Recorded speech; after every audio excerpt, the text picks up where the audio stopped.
India में 800 से ज़्यादा रेड लाइट एरिया है।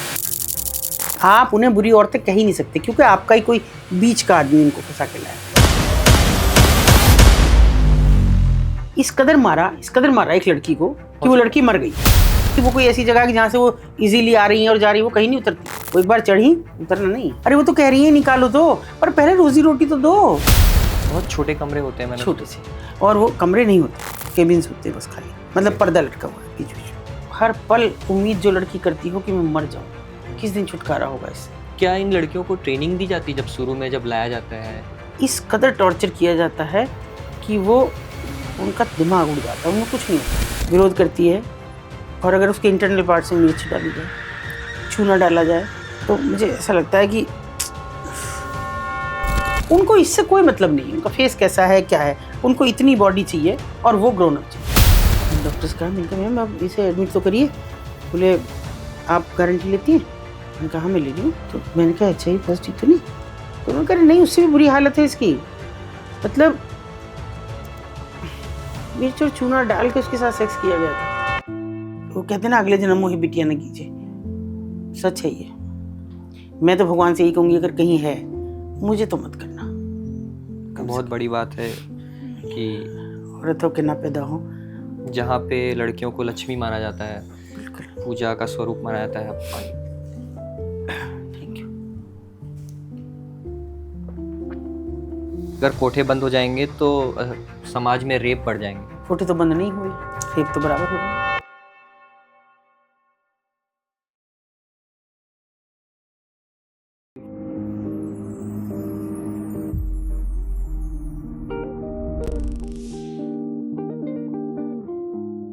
हेलो एवरीवन, कैसे हैं आप लोग? We are back again with a new podcast. Bharat में करीब 1.5 करोड़ लड़कियां हैं जो कि रेड लाइट एरिया में रह रही हैं, जिसमें से 8 लाख लड़कियां हर साल रेड लाइट एरिया या फिर प्रोस्टिट्यूशन में ढकेली जाती हैं। 60,000 ऐसी लड़कियां हैं जिनके साथ हर साल फिजिकल वायलेंस हो रहा होता है, लेकिन इन टॉपिक के बारे में कोई बात नहीं करता। फिजिकल वायलेंस एक सिर्फ वर्ड है, लेकिन अगर इसकी गहराई में जाएं तो जो लड़कियां रेड लाइट एरिया या फिर प्रोस्टिट्यूशन में ज़बरदस्ती फंसी हुई हैं, उनकी लाइफ कैसी होती है, किस तरीके के सिनेरियो में वो रहती हैं, कितनी गंदी हालत है, कितनी बदतर हालतों में वो जी रही होती हैं, और शायद मैं ऐसा बोलूँगा कि वो जी भी नहीं रही होती हैं। इसका अंदाज़ा हम आप नहीं लगा सकते, लेकिन हमारी एक रेस्पॉन्सिबिलिटी है समाज को लेकर। इस टॉपिक के बारे में बात करते टाइम मुझे भी एक रेस्पॉन्सिबिलिटी फील हुई, और शायद ये पॉडकास्ट आपके लिए भी एक रेस्पॉन्सिबल सिटीज़न बनने का एक मौका होगा। आज के हमारे गेस्ट ने बताया कि एक पॉडकास्ट देखकर कैसे एक लड़की ने उनसे कांटेक्ट किया और उन्होंने उस लड़की की जान बचाई। So please share this podcast, क्योंकि आपका एक शेयर शायद किसी लड़की की जान बचा सकती है। तो आज हमारे साथ हैं एक बहुत ही स्पेशल गेस्ट, एक सोशल एक्टिविस्ट अतुल शर्मा, जो उन लड़कियों को रेस्क्यू करती हैं जो या तो फिर ट्रैफिक होकर ऐसे जगह पहुंच जाती हैं जहां पे उन्हें होना नहीं होता है, और उन्हें एक ऐसी लाइफ प्रोवाइड करती हैं जो वो डिजर्व करती हैं। So please welcome our guest Atul Sharma on Atul hits. बहुत बहुत धन्यवाद मैम, हमें आपका कीमती समय देने के लिए। कैसे हो आप? मैं अच्छी हूँ, बढ़िया एज यूजुअल। मैम, एक तरफ तो जहाँ नारी की पूजा की जाती है, नारी को देवी का रूप माना जाता है, हाँ, और वहाँ पे ही नारियों की बोली लगती है। कैसे समाज में जी रहे हैं ये हम? देखिए हम ना हमेशा दोहरे चरित्र में रहें। जैसे आप देखिए कि जो सबसे ज़्यादा, सॉरी आपके सभी, मैं व्यूवर्स से भी माफ़ी मांगते हुए कह रही हूँ कि जितना ज़्यादा हम पूजा करते हैं, 9 दिन व्रत रखेंगे, कुछ नहीं खाएंगे और बिल्कुल एकदम बेहाल रहेंगे और माता के चरणों में पड़े रहेंगे, लेकिन अगर बीवी को आवाज़ लगाई, अरे चाय नहीं बनाई, मैं पूजा से उठ के आया हूँ अभी तक, तब वो देवी माँ कहीं विलुप्त हो जाती हैं, है ना। वो केवल माँ रह जाती हैं, वो स्त्री रह जाती है। ये दोहरा चरित्र हम जब तक नहीं छोड़ेंगे, तब तक हम अपनी संस्कृति का और ज़्यादा ह्रास देखने वाले आप लोग रहेंगे। हम तो आखिरी पीढ़ी हैं ये, लेकिन आप लोग वो देखोगे जिसकी आपने कल्पना नहीं की। पर समाज में एक हिस्सा है जहाँ पे लड़कियों की वो हालत की जाती है जो कभी एक्सेप्टेबल भी नहीं हो सकता। देखिए, अगर मैं इसको ऐसे कहूँ कि मतलब पहले से चला आया राजा महाराजाओं के और फिर उसके बाद बादशाहों के टाइम से और अंग्रेज़ों के भी टाइम में, कि ये सब अगर पुराना भी देखें तो आम्रपाली हुई हैं, गणिकाओं का ज़माना था, या उसके बाद जो इसमें मंदिर में दान कर दी जाती थी आम्रपाली, वो सब था। लेकिन वो एक सीमित था कि नाचना गाना है, उनका मनोरंजन करना है राजाओं का और बड़े लोगों का, अपने जो दाता हैं उनका मनोरंजन करना उनका काम था। और कुछ फिर ऐसा थोड़ा बदलाव आया कि मात्र सत्तात्मक परिवार जिन फैमिलीज़ में थे और जो नट कंजर इस तरह की फैमिलीज़ थी, जिनमें ये था कि नाच गा के महिलाएं पेट भरती थी, पुरुष ज़्यादातर कुछ करते नहीं, दारू शारू पीते थे, तो वो अपना इस तरह का काम करती थी और बड़े सोफिस्टिकेटेड तरीके से उनको लोग बुलाते थे शादी ब्याहों में भी, सब चीज़ में। लेकिन मैं अगर कहूँ कि अपने यहाँ मैं अकेली उस बदलाव की साक्षी हूँ जो नहीं होना चाहिए था। मतलब मैंने जब शुरू किया तो वहाँ पे तबला था, हारमोनियम थी, नाचना गाना था, गज़लें थीं, लेकिन वो कैसे बदला देखते देखते, वो पूरी तरह से देह व्यापार में बदल गया। आज वहाँ कोई गाना, बिल्कुल पूरा। और दुर्भाग्यशाली हूँ मैं ऐसी कि जो इतने बड़े घटना की साक्षी हूँ और कुछ नहीं कर पाए जिसमें। क्योंकि जब भी कभी हमने पूछा कि भाई उस्ताद जी नहीं आ रहे हैं तो उन लोग प्रैक्टिस में, बोले दीदी कौन देखने आता है हमें। बात तो सही है, कौन देखने आ रहा है, हमारा गाना सुनने कौन आ रहा है। गज़लें अगर सुननी है लोगों को तो ओरिजिनल सुन रहे हैं, और गाना नाचना देखना है तो टीवी खुला है, फिर उसके बाद में दूसरे और चैनल्स चले। लेकिन अब जो आके बदलाव आया वो बिल्कुल हद करने वाला था। जो OTT ने परोसा, उसने सब चीज़ें फेल कर दी, सब चीज़ें ख़त्म कर दी।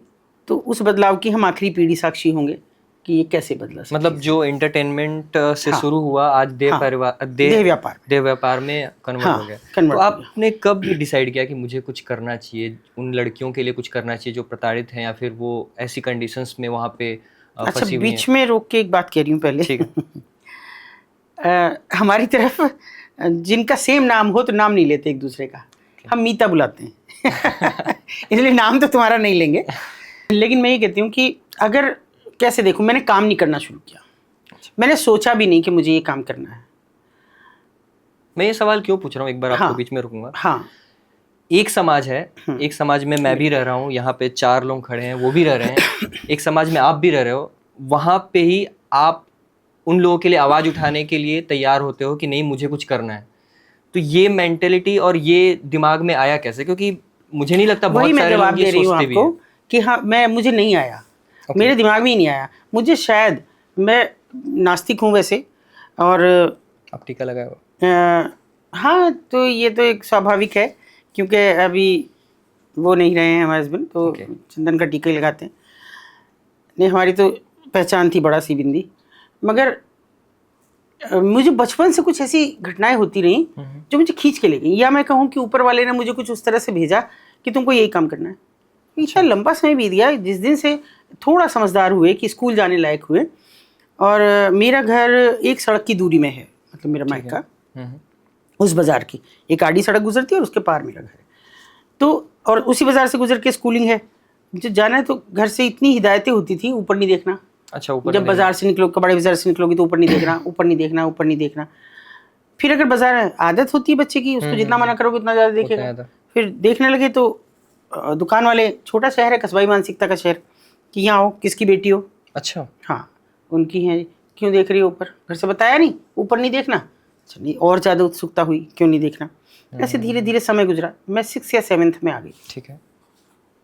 और एक दिन मैं वहाँ से गुजर रही थी तो मुझे कुछ ठक ठक की आवाज़ हुई। अच्छा। मैंने ऐसे देखा तो जीने से एक लड़की उतर रही थी, उसकी भी निगाह मुझसे मिली और वापस पलट गई, वापस चली गई। मैं शॉक्ड हो गई क्योंकि वो मेरे साथ पढ़ती थी।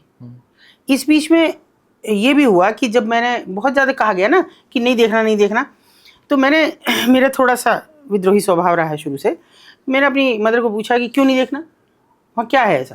तो उन्होंने कहा वहाँ ख़राब औरतें रहती हैं। उनके पास शायद कोई और जवाब नहीं था कि ख़राब औरतें रहती हैं।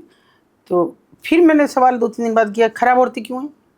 कि बेटा वो नाचती गाती हैं। तो हमने कहा तो नाचते गाते तो हम सब भी हैं, जब हमारे यहाँ कोई फैमिली फंक्शन हो, नाचते भी हैं, गाते भी, फिर वो कैसे? तो हमारी अम्मा ने हमको ये डांट के चुप कर दिया, अच्छा तेरे से बहस करना बेकार है, इस बारे में बात मत कर, इस बारे में बात मत कर, तू जाए, तू ऊपर मत देखा कर बस।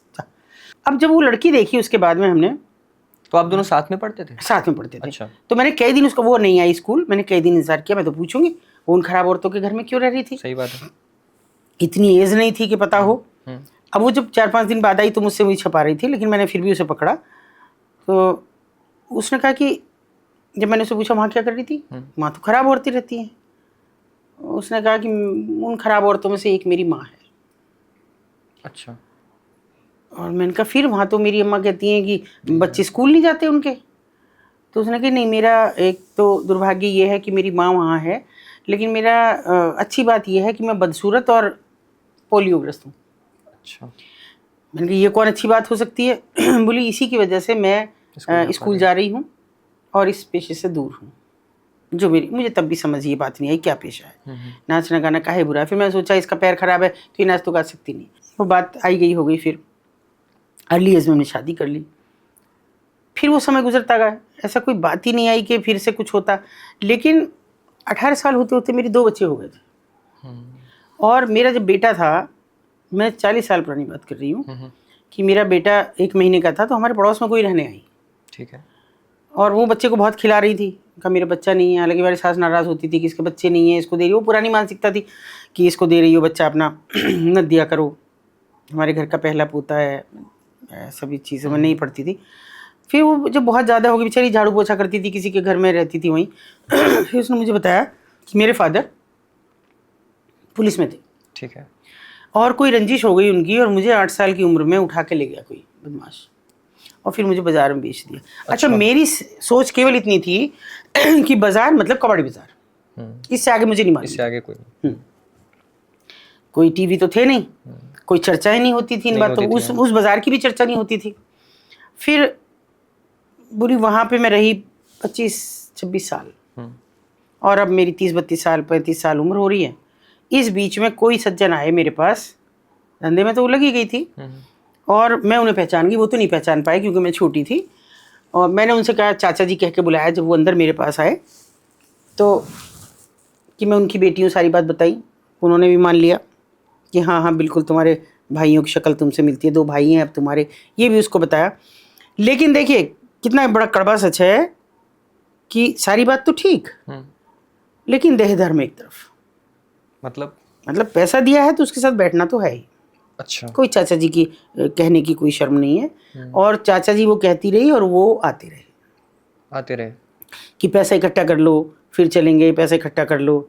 फिर एक दिन आया वो कि उसने कहा कि ठीक है पैसा इकट्ठा कर लो, आज सुबह सुबह निकलना 4 बजे, और जेवर वेवर जो भी तुम्हारे पास हो सब ले आना। वो पगली चली आई उसके पीछे पीछे, और उन्होंने यहाँ मेरठ ट्रांसफ़र ले लिया था। अच्छा। गवर्नमेंट जॉब में थे, यहाँ ट्रांसफ़र ले लिया। और यहाँ आने के बाद में बहुत जल्दी उन्होंने सब, वो कहती रही मुझे मेरे घर छोड़ाओ। अच्छा। कुछ नहीं सुना। बहुत जल्दी उन्होंने जो है अपना सब पैसा वैसा सब कुछ उससे ले लिया, पैसा भी जेवर भी सब ले लिया, और एक दिन छोड़ के चले गया। मैं अगर डीपली इसमें जाऊं तो वो इस बीच मुझे कुछ कुछ और भी बताती रही कि एक वो है यहाँ, एक वो है यहाँ, वो ऐसा करता था, वो ये कर, बहुत सारी बातें उसने मुझे जो मेरी समझ से परे थी। मतलब कुछ और लोगों ने भी उसका, आपकी एज कम 18-19 साल की मेरी एज थी, तो मुझे समझ नहीं आ रही थी कि ये उनका नाम जिनका नाम ले रही है, मैं तो उन्हें भी जानती हूँ, ऐसा क्यों कह रही है। पर छोड़ो। फिर उसने कहा कि मुझे मेरा घर मिला दो एक बार, मैं अपने घर जाना चाहती हूँ। वो तो ले नहीं गया। हमने उसमें अपने घर में जिद विद करके और उसे उसके घर लेके चले। घर की बड़ी बहू थे तो सबने मान भी लिया, और चले गए वहाँ। तो आए उसके मम्मी पापा और 2 उसके भाई भी आए जो बिल्कुल उसी की सूरत पे थे, सुंदर से बच्चे। और बात हुई, रोना धोना हुआ, सब हुआ। लेकिन फिर उन्होंने कहा कि हम ले नहीं सकते इसको। अच्छा, मना कर दिया। हम नहीं रख सकते। हमने कहा क्यों? बोले लोगों को क्या बताएंगे। नहीं, लोगों को क्या बताना है, 8 साल की बच्ची गायब हुई, अब इसने अपना एड्रेस बताया पुलिस को और हमारे पास थी, ले आए। और हम फैमिली वाले हैं, आपको दिख रहा है हमारी फैमिली सारी है। नहीं, हम नहीं लेंगे। हम ले आए वापस पूरे रास्ते बड़ी बहस चलती रही कि भाई इसके माँ बाप ने रखा, हम इससे कोई वास्ता नहीं रखना अब तुम, ये अपना करे खाए, और अब कोई वो नहीं है। सब ने हमारे सबको कहा। सामाजिक भी कुछ मर्यादाएं थी, होती है भाई मेरे देवर थे, ननद थी, उनकी शादियां भी होनी थी, मैं बड़ी थी, तो वो ये सब सुनती रही और अगले दिन चुपचाप निकल गई। अच्छा, वो चली गई। वो चली गई। दुख तो हुआ मुझे कि ये सब नहीं होना था, पर चलो मैंने कहा चली गई तो मेरा पीछा छूटा। मुझे सारे इस दिन सब कुछ कुछ कहते रहते थे। उसके बाद वो 1 साल बाद आई लगभग। अच्छा, फिर से। और बड़े अच्छे से कपड़े पहन रखे थे, बड़े फल मिठाई विठाई सब लेके आए और भाई दूज का दिन था। आके बोली कि मेरे बेटे को गोविंदा बुलाती थी कि गोविंदा को दिखा दो, मैं उसे टीका करूँगी। अच्छा। मैंने कहा भाई देखो पहले तो ये बताओ तुम कहाँ थी अब तक, तब मैं दिखाऊंगी। तो उसने कहा देखो, मेरी समझ नहीं थी वैसे इतनी कि उसकी बात को समझ पाऊँ, लेकिन उसने कहा कि देखो तुम्हारे समाज ने तो मुझे नहीं स्वीकार करा, सही बात है, मुझे निकाल दिया, मेरे माँ बाप ने स्वीकार नहीं किया, तो जहाँ थी वहीं चली गई। अच्छा। अब मेरी अकल ने भी इतना काम नहीं किया। मैंने कहा तो फिर मैं नहीं दिखाऊंगी, बच्चे को भी नहीं दिखाऊंगी, ना टीका करवाऊंगी, अब तुम जाओ, मेरी फैमिली है, मुझे भी कल निकाल के बाहर कर देगी। तो मैंने कहा तुम जाओ यहाँ से। वो बेचारी रोती हुई चली गई। और जो उसने नीचे दरवाजे पे जाके पलट के देखा, वो मेरे लिए बड़ा अजीब सा मुझे हो गया कि जैसे मेरे कहीं अंदर कुछ ऐसा फांसी लग गई कि मुझे इसे जाने देना चाहिए कि नहीं। लेकिन वो चली गई, उसकी आंखों में आंसू थे। मैं भी अपने काम धाम में लग गई, सब भूल भाल गई, लेकिन भूल नहीं पा रही थी। हर बार जब भी उस बाजार से कभी क्योंकि मेन मार्केट वही सब कुछ वही गुजरूं तो मुझे ये याद है वो कहीं यहाँ रह रही होगी, मैंने क्या गलती की, कितना बड़ा गुनाह किया। वो घर में रह रही थी, झाड़ू पोछे लगा रही थी लोगों के घरों में, और ठीक रह रही थी, और मेरी वजह से आज उसके साथ ये हुआ। सही बात। कि उसे फिर से क्योंकि आइडेंटिटी खुल गई, रहना मुश्किल हो रहा था। फिर बड़े हो गए बच्चे थोड़े, और मैं लगभग 27-28 के करीब एज थी। मैंने, हमारे सास ससुर भी नहीं रहे थे। मैंने एक दिन उनसे कहा कि, और बच्चों की देवरों की भी हमारी शादी हो गई थी ना, उनकी भी शादी हो गई थी, लगभग फ्री हो गई थी। मैंने उनसे कहा कि मैंने कहा एक बार उसको ढूंढूं वहाँ पे। तो उन्होंने हंस के कहा अरे वहाँ से पिट के आओगी, ढूंढ लो क्या। उन्होंने एक बार मुझे मना नहीं किया, उन्हें पता था कि ये जाएगी वहीं से भाग के आएगी, जब वो इसके लगाएंगी 2-4 थप्पड़ और फिर आके रोएगी। तो मैं तो चली गई। अच्छा, आप चले गए? और मैं चली गई तो उन्होंने मुझे घुसने भी नहीं दिया। फिर मैंने कहा कि मुझे एक बार तो आने दो, मुझे कुछ बात करनी है। नहीं, किसी ने घुसने दिया। फिर मैं अगले दिन गई। मतलब मैं रुक नहीं पा रही थी, पता नहीं क्यों। मुझे वो बार बार कह रहे थे कि क्या ढूंढना, मैंने कहा उसको ढूंढना, एक बार ढूंढ लें, फिर मैं सॉरी कह दूंगी बस उससे। फिर मैंने उनसे धीरे धीरे कहना, जब मुझे रोज़ देखा तो उन्होंने कहा भाई क्या चाहती हो। अच्छा। उन महिलाओं ने, मैंने कहा मैं चाहती हूँ तुम्हारे बच्चे सारे दिन नीचे घूमते रहते हैं, मैं इन्हें पढ़ाऊँगी। अच्छा। और बोली तो एक शर्त है, मेरा बच्चा यहाँ है तो यहीं पढ़ेगा, दूसरे का उसके घर पढ़ाना जाके, एक जगह इकट्ठे नहीं करोगी। क्यों? और बिजनेस राइवलरी है उनके बीच, एक दूसरे की बातें जाती हैं। मैंने कहा नहीं, और मैं तो चाहती थी कि मैं हर जगह जाने का रास्ता निकले मेरा। सही बात। तो मैंने कहा ठीक है, मैं तैयार हूँ। मैंने अलग अलग कमरे पे जाना शुरू किया, और खैर गालियाँ वालियाँ तो बहुत मिली 2 साल में, काफ़ी बदतमीज़ी भी आई। हाँ, वो तो बाद में आई, लेकिन मैंने बच्चों को पढ़ाना जारी रखा, जबकि पढ़ाने के नाम पे तो मेरी गर्दन कटती है। मुझे तो पढ़ाने में कोई इंटरेस्ट ही नहीं था किसी को। फिर भी मैं लगी रही। ठीक है। अभी 2 साल बाद मुझे एक लड़की ने कहा कि एक बात बताओ, आप कुछ करोगी भी क्या ऐसे ही। मैंने कहा मैं समझी नहीं। बोले मुझे यहाँ 17 साल हो गए, मेरी एक बेटी भी है, मुझे निकाल दो, और बेटी इनके कब्जे में है। अच्छा। बेटी कितनी बड़ी है, 10 साल की है, मुझे यहाँ से निकाल दो। मैं कहा तो निकल जाओ, तुम्हें कौन रोक रहा है। नहीं, नहीं निकल सकती, जब तक कोई मेरा हाथ नहीं थामेगा मैं नहीं निकल सकती। खैर हमने बड़े जुगत लगाई, बहुत लोगों से सबसे किया भाई कैसे निकालें कैसे निकालें। फिर प्रशासनिक सहयोग लिया, उसमें बड़ा वो लगा, उसकी बच्ची को भी लाना था, वो सब चीज़ें हो के वो लड़की हमने निकाल दी। पहली बार ये लगा थोड़ा सुकून सा हुआ, किसी की ज़िंदगी, और उसके प्रति अपराध कुछ कम सा लगा कि कहीं तो देख रही होगी, मुझे सुन रही। और तब तक भी मुझे नहीं मालूम था कहीं और भी रेड लाइट एरिया। अच्छा, मुझे केवल इसका पता था कि ये है, क्योंकि चर्चाएं नहीं होती थी पहले, इन बातों की कोई बात नहीं करता था। और उसके बाद हमारे किसी परिचित ने ये कहा कि भाई तुम इस तरह जाती हो, कहीं कोई मिस हैपनिंग हो गई, तुम एक सामाजिक संस्था बनाओ और उसी में अपने बायलॉज में यही डालो कि भाई मुझे यही काम करना है। मैंने कहा ये भी आप करा दो, हमें तो ये भी नहीं आता। उन्होंने वो भी कर दिया। तो मैं आपकी बात का जवाब दे रही हूँ कि मुझे तो कोई सामाजिक काम करने जैसी कोई कहीं मतलब इच्छा तो छोड़ो, पता भी नहीं था कि ये भी कुछ होता है। मैं समझती थी सोशल वर्कर कौन होते हैं, एक कुर्ता पजामा पहने हुए, एक लंबा सा झोला लटकाए हुए, वो 1-2 पिक्चर बनती है हमारी। हाँ, बस ये बनती थी कि या तो कोई झाड़ू लगा रहा है, कहीं साफ सफाई कर रहा है ना, किसी को खाना बांट रहा है, किसी को कुछ कर रहा है, ये मेरे दिमाग में थी। बस उसके बाद तो फिर पलट के नहीं देखा। अब आपने 531 साल हो गए हमको वहाँ, 560, आज की मिला के 61 हो गई।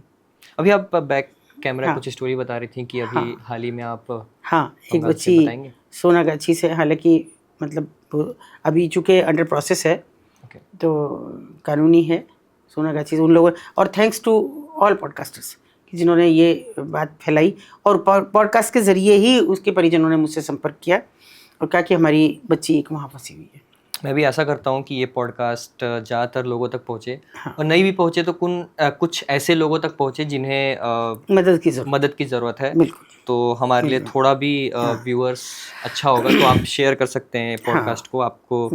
आपका एक शेयर शायद किसी एक ऐसे पर्सन तक पहुँच जाएगा ये पॉडकास्ट जिसकी ज़िंदगी बच सकती है। बिल्कुल। मैम, इंडिया में 800 से ज़्यादा रेड लाइट एरिया है, ठीक है, लेकिन बात बहुत कम इनकी होती है कि बहुत कम हम जानते हैं कि दिल्ली में एक है, या फिर बंगाल का भी हमने बात किया वहाँ पे एक है, मुंबई की हम लोग बात की। हम या फिर यहाँ पे आसपास जितने भी लोग हैं, मेरठ है। बहुत कम लोग ये जानते हैं कि अंदर क्या हो रहा होता है, कैसा मतलब कैसा परिवेश है, या फिर किस हालत में लड़कियाँ वहाँ रह रही होती हैं। कभी कभी तो लोग मजाक में बोल देते हैं, मैं भी एक जेंजी कल्चर बोलूँगा, कि यार एक टिक मार्क रहता है, तू जीबी रोड नहीं गया, देख के नहीं आया तू। तो ये अंदर मतलब किस तरीके का माहौल होता है और ये क्यों खराब है, कितना खराब है, मतलब आप थोड़ा सा नहीं आइडिया है वो देंगे? खराब, अच्छा। मैं नहीं मानती कि वो खराब होते हैं, मैं मानती ही नहीं हूँ। माहौल खराब है, लेकिन वो कौन क्या है, टिट फॉर टैट है। ठीक है। आप जैसा देंगे वैसा ही पाएंगे ना। आप मुझे गालियाँ दीजिए, एक हद तक सुनूंगी। 100 गालियाँ शिशुपाल ने सुनी, 101वीं में गर्दन काट दी कृष्ण जी ने। सही तो बात। आप जब गालियाँ देते ही जा रहे हैं तो वो आपको भी देंगे, आपकी गर्दन काटेंगे, आप ही की सोसाइटी की गर्दन वो आदमी काटेगा। आप चोर को छोड़ाइए, चोर चोर कहते रहिए उसके बाद भी, तो वो एक दिन चोर होकर आपके घर में चोरी करेगा। ये तो टिट फॉर टैट है। जिन महिलाओं को एक दिन बरसों बरस पहले वहाँ भेज दिया गया, और वो भले घरों की लड़कियाँ थीं, और वहाँ जाके वो बुरे नाम से जानी गई, उनको बुरी औरतें कहा गया, उन्हें बुरी लड़कियों को अच्छी लड़कियों को फंसाने वाली कहा गया, जबकि वो तो उतरती ही नहीं है अपने यहाँ से। वो थोड़ी उतरती हैं अपने कमरे से। कमरे में फंसाने के लिए लाने वाले तो हमारे जैसे बच्चे होते हैं, हमारे बच्चों का जो लड़कियों को फंसाते हैं इस तरह के, वो सब नरपिशाच भेड़िए हमारे बीच में घूम रहे हैं। बस पहचानने की जरूरत है, जिसे हमारी बच्चियाँ नहीं पहचान पा रही हैं। उसके प्यार में जाती हैं, कभी गरीबी है तो काम के नाम पे जाती हैं, कभी और ज़्यादा गरीबी है तो शादी के नाम पे जाती हैं। मतलब इस हालात में है। आप ये मत समझिए कि ट्रैफिकिंग केवल सेक्स के लिए की जाती है, ट्रैफिकिंग बहुत सारी चीज़ों के लिए की जा रही है, केवल वहीं की नहीं। ड्रग्स के लिए भी है, सेक्स टूरिज्म है, जिसको आप जानते भी नहीं, सेक्स टूरिज्म कितना भयानक रूप है सेक्स का। शादी के नाम पे जो लड़कियां लाई जाती हैं, जो लाखों में खरीदी जाती हैं, ये वो सब लड़कियां, अभी इनको किस जैसा उसके साथ किया जाएगा उस लड़की के, वही देगी ना कल, फिर वो नई लड़कियों को तैयार करेगी। ये आप उन्हें बुरी औरतें कह ही नहीं सकते, क्योंकि आपका ही कोई बीच का आदमी उनको फंसा के लाया, जो वो चाहे कोई ऐसा आदमी बना कि जो आपको काम दिलवाने वाला, दिल्ली में वो ट्रक ड्राइवर हो सकता है, वो आपके इस बीच का कोई लड़का हो सकता है जो पढ़ने वाला है, कोई जॉब करने वाला हो सकता है, दिखा रहा है, तो वो लाके मतलब कोई शुरू से नहीं होता, वो वैसा बनाया जाता है, बनाया जाता है, बनाया जाता है। तो मैं पूछ रहा था कि वहाँ का माहौल कैसा होता है। मैंने सुना है कि बहुत ही खराब कंडीशन में वो वहाँ पे होती हैं और फंसी हुई होती हैं ज़्यादातर। देखिए पहली फंसी ही हैं, वो हिरासत है। आप उसे कैसे ये सोच सकते हैं कि वो कोई ऐसी जगह है जहाँ से वो इजीली आ रही हैं और जा रही हैं, वो कहीं नहीं उतरती। वो एक बार चढ़ी, उतरना नहीं है। अच्छा, वहाँ से उतर ही नहीं सकती? नहीं, सवाल ही नहीं उठता, सवाल ही उठता। एक बार चढ़ गई तो वो उतर ही नहीं सकती। उतरेंगी कैसे कि जब वो 20-22 साल हो गए तब उतर रही हैं नीचे, अब उन्हें कस्टमर नहीं मिल रहे, वो सड़क पे ऐसे। अभी तो बहुत ख़राब हालात हैं। कुछ लोगों ने मुझे वीडियोज़ भी बना के भेजी हैं, आपके जीबी रोड तक की भी। अच्छा। हाँ, इसी पॉडकास्ट के ज़रिए, इन पॉडकास्ट के ज़रिए। तो वो बड़े ख़राब हालात हैं, मगर अंदर के अगर आप हालात देखेंगे तो आप दहल जाएंगे। मैं क्यों टिकी रही मुझे खुद नहीं मालूम। इतना बुरा हाल है कि जब एक लड़की को लाया जाता है, उसके साथ साम दाम दंड भेद हर चीज़ अपनाई जाती है। कोई अपनी मर्जी से नहीं वेश्यावृत्ति करती है। एक रात में 10-10, 15-15 कस्टमर्स को निपटाना कोई लड़की नहीं कर सकती। अच्छा। एक स्त्री अपने पति को भी 6 बार ना करती है, लेकिन एक वो लड़कियों के पास ना नहीं है, कर नहीं सकती। उनके पाले हुए गुंडे, उनके पाले हुए दलाल, उनके, जबकि पिंपिंग को गैर कानूनी कह रहे हैं, फिर भी हैं पिम्प्स। कौन है वो लोग जो ला कर फंसा रहे हैं? अगर मैं अभी की ताज़ी बात करूं, जिस लड़की को निकाला तो वो पिंपी तो था, जो खूबसूरत लड़का है, दिखने दिखाने लायक है, और इस प्यारी सी बच्ची को ले गया। किन की हम बात कर रहे हैं? हम उनकी बात कर रहे हैं कि जो जो हमारे बीच का आदमी है उसको बुरा नहीं कह रहे हम उन्हें बुरा कह रहे हैं। वो तो उनके साथ बुरा करेंगी क्योंकि उनके पास रोटी नहीं है, उनकी भी, उन बच्चियों के पास तो रोटी है ही नहीं, मगर उनके पास भी नहीं। अगर वो बच्चियां कमा के ना दे तो मालकिन भी भूखी मर जाएंगी। और लोग कहते हैं कि वो निकलना नहीं चाहती।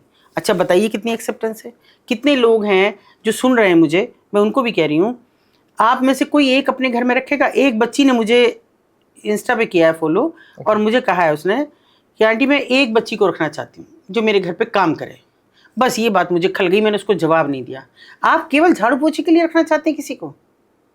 आप कहते हैं कि मैं जीवन संवारना चाहती हूँ किसी एक लड़की का, उसकी पढ़ाई मत करो, पढ़ाई का समय नहीं है, आप उसे उसका पुनर्वास कीजिए, उसकी सिलाई कढ़ाई में मदद कीजिए, उसको कुछ टेक्निकल चीज़ें सिखाइए। उनको खाना भी बनाना नहीं आता, वो उस जमाने में लाके डाल दी जाती हैं कि वहाँ कोई खाना थोड़ी बनता है, सब बाजार से आता जो कुछ भी है उल्टा सीधा, वो बनाना सिखाइए। उसकी शादी में मदद कीजिए कि मैं शादी करना चाहती हूँ एक लड़की की, कहीं भी अच्छा लड़का देख के उसकी आइडेंटिटी छुपाइए। आप कोई ज़रूरी थोड़ी है कि आप करें, नहीं भी आप कर सकते तो हमारे पास बच्चे पढ़ते हैं, हम उनके बच्चों को पढ़ाते हैं, मतलब अच्छे स्कूल्स में, क्या कहते हैं, हॉस्टल्स में रख के, ताकि वहाँ जाके वो सब ना देखें, तो उनमें मदद कीजिए। सही बात है। उन बच्चों के लिए कुछ करिए। मदद करने का केवल एक यही तरीका नहीं कि आप लाओ जी मेरे घर में झाड़ू पोछे के लिए दे दो, गलत बात ये है। तो आपने एक चीज़ निकाल के दूसरी जगह फंसा दिया। सही बात है। अगर उसे यही करना है तो वहाँ वो अपनी मर्जी की मालिक है, और आपके घर में तो वो फिर सब आप उसे 50 बार तो ये देखेंगी, मेरे पापा तो नहीं खोज रहे उसको, मेरा भाई तो नहीं देख रहा, मेरा पति तो नहीं देख रहा उसे, वो जो उसके माथे पे लगा हुआ कलंक है वो तो उसको वहाँ जीने भी नहीं देगा आपके यहाँ, तब उसके पास वो रास्ता भी नहीं रह जाएगा कि कहाँ जाए वो।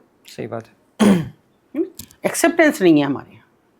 हाँ मतलब हम एक चादर ओढ़े हुए रहते हैं अच्छे बनने का, बस, बट कहीं खराब से कहीं और खराब में हम उन्हें डाल देते होते हैं। नहीं डाल सकते। अच्छा ये ज़्यादातर लड़कियां जो यहाँ फंसी होती हैं या फिर रहती हैं, वो क्या शौक के तौर पर होती है, मजबूरी होती है, फिर बचपन होता है, बचपने? नहीं, कुछ भी नहीं, क्योंकि कुछ भी नहीं, ना शौक किया वो, ना उनका बचपन यहाँ बीता, वो तो जबरन लाके, मैं क्या बताऊँ तुम लोगों को, मेरे और तुम्हारे शहर के बीच की भी लड़कियाँ अगर वहाँ ले जाके बेच दी जाती हैं तो इससे ज़्यादा अलार्मिंग सिचुएशन हो नहीं सकती है। ज़रूरत है हमें जागरूक होने की कि कैसे बच्चियों को फंसाया जा रहा है। हम उन पर बात नहीं करते, सरकार का एजेंडा नहीं है, वो तो कैसे कैसे लड़कियों को फंसाया जाता है, पुलिस सुनती नहीं है उस बारे में, पुलिस तो किसी की भी नहीं सुनती है। कैसे विक्टिम चली जाए कोई महिला, उसको 100 बातें सुनाएंगे वो, तो उनकी कौन सुनेगा? लोग कहते हैं कि वो खुद से भाग के पुलिस के पास क्यों नहीं जाती, पुलिस सुनेगी उनकी? कुछ लोग ये भी अरे जो उनके स्टेक होल्डर है वो उनको रखेंगे क्या, वो पकड़ के हाथ वहाँ फोन करेंगे, अरे ये आ गई तेरी एक लड़की, इसको ले जा जरा। तो पुलिस वालों के पास पैसे जाते हैं? बिल्कुल पैसे जाते हैं, 200 रुपये पर हेड जाता है हर दिन, तो बताइए आप किसके, और एक कोठे के 1500 रुपये जाते हैं। ये लग रहा है छोटी रकम, इससे भी छोटी रकमें हैं कि जो एक आदमी एक दुकान पर खड़ा होता है और सामने से उसकी कोई सेटिंग हो गई और वो ऊपर जा रहा है तो 10 रुपये दुकानदार को देगा, बहुत बड़ी रकम नहीं है। पुलिस पिकेट वहाँ लग रही है, अगर 2 सिपाही जा रहे हैं तो वो 10 रुपये उसको भी दे के जाएगा, मैं जा रहा हूँ ऊपर, ये 10 रुपये पकड़ा, वापस आए वो मालकिन से भी 10 रुपये लेके आएगा, उसकी 20 रुपये एक आदमी पे, बहुत बड़ी रकम नहीं दिख रही। लेकिन दिन भर में अगर 100 आदमी चले गए तो 2000 हो गए। सोचो ना बैठे डालो, उस पिकेट तक के लिए भी बढ़ता है कि आज तुम रैली है भाई एक हफ्ता, अब दूसरा बदला जाएगा यहाँ, कोई और रहेगा। हाँ, और ये सब इतनी कड़वी सच्चाई है कि जिनको लोग सुनने में कबूतर बन जाते हैं कि बिल्ली दिख रही है खाने आ रही है, मगर मैं आंख बंद कर ली, अब नहीं खाएगी इनको बिल्ली। आप बंद कर लो, पूरी सोसाइटी बंद कर लो, इन एरियाज से कर लो, उन बच्चियों की बदहाली से कर लो आंखें बंद, मगर उन्हें तो बिल्ली खा ही रही है ना, तिल तिल खा रही है। बंद ही है आंख, मतलब मुझे नहीं लगता कि आंख खुली है। अगर आंख खुली होती तो जिस तरीके से अभी बातें सामने आ रही है, बंद तो है नहीं, मतलब ऐसा तो नहीं किसी ने ऐसे वो बना दिया हो कि अब कोई ना अंदर देख सकता है ना कोई बाहर देख सकता है, हर किसी को पता है, हर कोई देख भी रहा है, शायद थोड़ा बहुत न्यूज़ भी। मैं आपको एक अभी तक मैंने कब जिक्र किया है उसका, मैं ऐसे बताती हूँ, सोनागाछी कलकत्ता में एक लड़की को पीट के, क्योंकि सडिस्ट होते हैं जो आते हैं, ये वो होते हैं कि जिनका अपने घर में बस नहीं चलता, बीवियों को 2 थप्पड़ नहीं लगा सकते, लगाएंगे तो कानून के दायरे में आएंगे, वो यहाँ सब कुछ करते हैं। तो इसीलिए मैं कहती हूँ, सबसे कहती हूँ, सभी पॉडकास्ट में कहा है कि गंगूबाई काफ़ी हद तक उन्होंने रिलेट करके बनाई, काफ़ी रिसर्च के बाद बनी, उनकी चाल ढाल, उनका चलने का तरीका, मालकिन का वो सब, और जैसे पिटाई, इस कदर मारा एक लड़की को, और मैं सोचती हूँ शायद वही देख के उन्होंने उसमें एड भी किया कि वो लड़की मर गई। मरने के बाद में बवाल हुआ और वो मालकिन को अंदर से दुख हुआ क्योंकि वो भी एक औरत है, और उसने पुलिस में कंप्लेंट की। कंप्लेंट के बाद भी मतलब बहुत ज़्यादा कुछ हो नहीं हुआ, लेकिन उसे माननीय सुप्रीम कोर्ट ने उसको सुओ मोटो लिया, संज्ञान, स्वतः संज्ञान में लिया कि ये बहुत गलत हुआ है, और कहा सभी स्टेट के सचिवों को एक ऑर्डर जारी हुआ माननीय सुप्रीम कोर्ट की ओर से कि भैया आप सॉलिसिटर जनरल्स को भेजिए, एक मीटिंग करेंगे सभी की, दो, और एक बड़ी मैराथन मीटिंग हुई। उसमें ये तय हुआ कि इनका पुनर्वास किया जाए। ठीक है, यही तरीका था, पुनर्वास किया जाए, और 24-25 ट्रेड दिए गए, जैसे सिलाई, कढ़ाई, toys making, mobile repairing, cycle repairing, motorcycle, ये सब दिए गए, और कि इनमें इनको पहले ट्रेनिंग दी जाए। उसके बाद जो वो हैं टेक्निकल, जैसे ITI, उनको आदेशित किया जाए कि आप अपने यहाँ उनका एडमिशन कराएंगे। ठीक है। जितने डूडा और सूडा होता है, डिस्ट्रिक्ट अर्बन डेवलपमेंट अथॉरिटीज़ होती हैं, ये उनकी डेवलपमेंट में साथ देंगी। और इससे ज़्यादा वो कि जो जैसे टेक्निकल चीज़ें सिखाते हैं जो लोग, जो चाहे वो NGOs हों या वो मिशन क्या है, कौशल विकास प्रशिक्षण चल रहे हैं, उसमें इनको सबको इन्वॉल्व किया जाए। साथ ही बैंकों को निर्देशित किया गया, सरकारी बैंकों को, कि जब ये हो जाए तो इनको लोन प्रोवाइड किया जाए, जो ये अपनी रोज़गार से वापस करेंगी जिसको। ये सारा हो गया, और कहा गया कि विद इन मंथ ऐसी लिस्ट बना के भेजिए कि जो जिनका पुनर्वास होना है उन महिलाओं को। छोटी लड़कियों को बाद में देखा जाएगा, पहले जो आउटडेटेड हो गए और जिनके पास रोजी रोटी का साधन नहीं है। ठीक है। हुआ, हमारे पास भी सूचना आई कि भाई एक तो ऑर्डर की कॉपी आ गई, किसी तरह से कैसे आई पता नहीं। हमारे लिए तो बड़ा सुखद था कि ये तो बहुत ही बढ़िया बात हो जाएगी अगर ये हो जाए तो, और केवल मेरे ही शहर का नहीं, सभी जगह के रेड लाइट एरियाज़ का उद्धार हो जाएगा। और तब मेरे पास आता है एक फ़ोन कि मैडम कुछ महिलाओं का जिनका पुनर्वास होना है उनका लिस्ट दे दो। ठीक है। उनको ट्रेनिंग देनी है। ठीक है। मैंने 70 महिलाओं की लिस्ट दी जो कि आउटडेटेड मांगी गई थी मुझसे। मैंने कहा ये तो एक पहल है, ऐसे होगी तो वो लड़कियां तो अपने आप ही निकलेंगी आगे।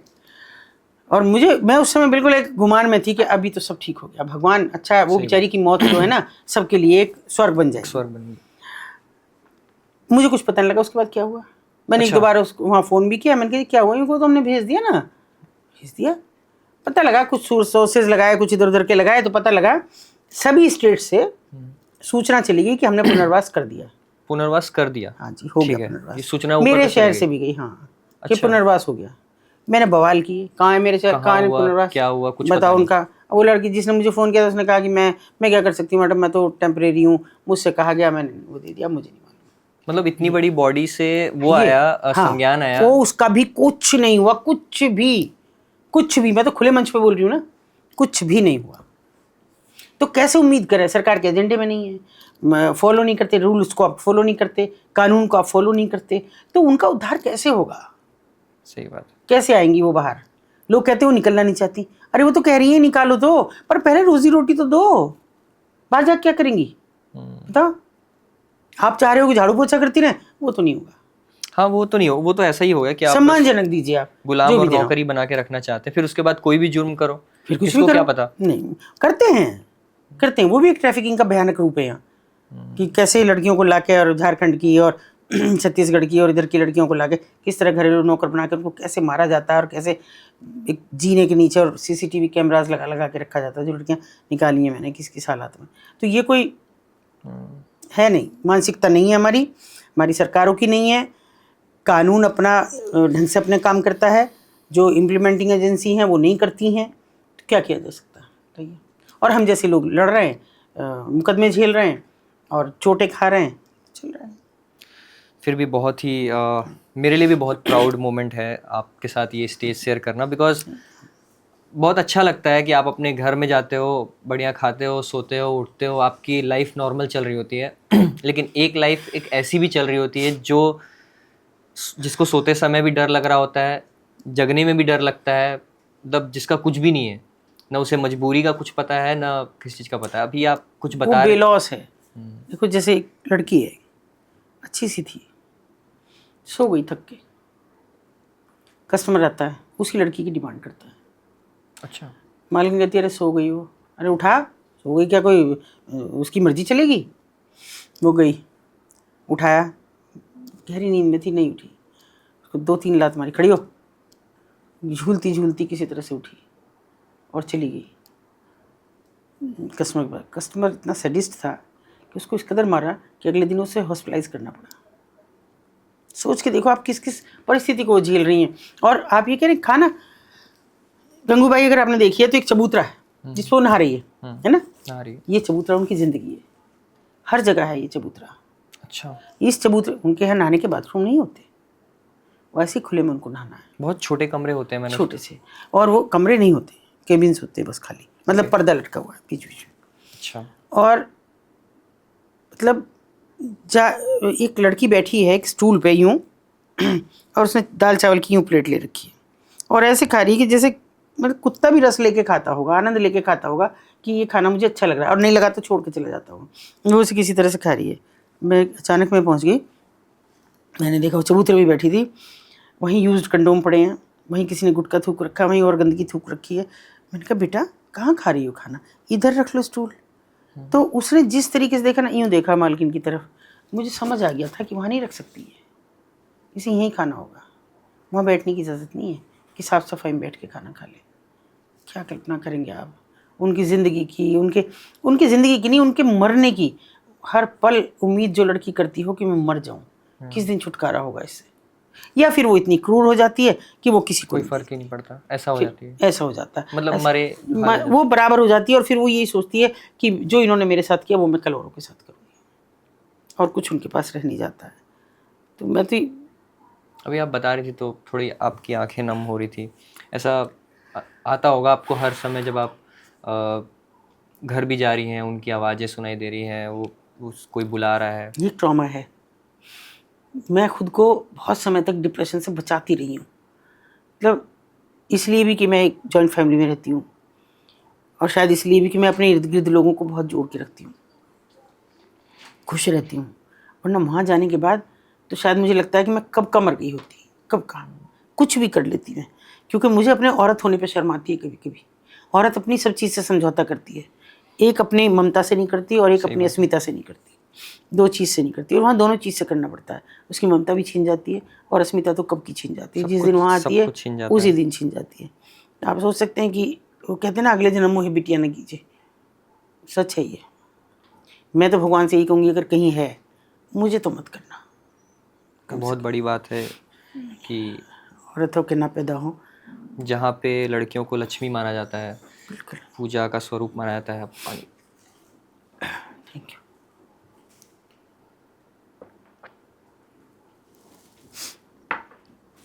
खैर शायद आप जैसे लोग उनके लिए एक किरण ही है, और जब तक समाज में एक बदलाव नहीं आएगा, बहुत ज़रूरी है वो सोच, बहुत ज़रूरी है। इसीलिए मैंने पॉडकास्ट के शुरू में भी बोला, this is not a podcast you will just enjoy it.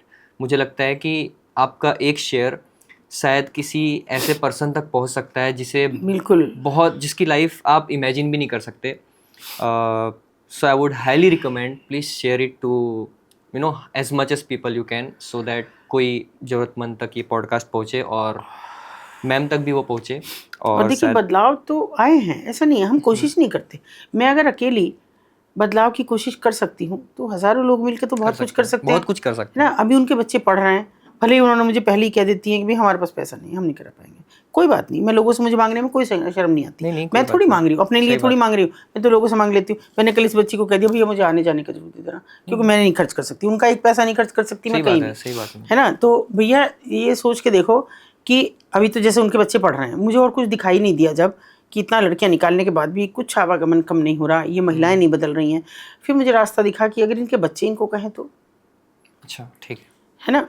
ये भी है एक ममता, है ना, ममता की जो हमने ममता बात की, और एक सोशल स्टिग्मा की जब हम बात करते हैं तो वो धीरे धीरे उसमें बड़ा परिवर्तन आया कि बच्चे बड़े होते। अभी तो वहाँ बीटेक MCA MBA करके भी बच्चे हैं, गवर्नमेंट जॉब में भी हैं, बैंक में हैं। तो आने लगा बदलाव थोड़ा थोड़ा। एक लड़की लेके गई अपनी माँ को, उसके घर लेके गई।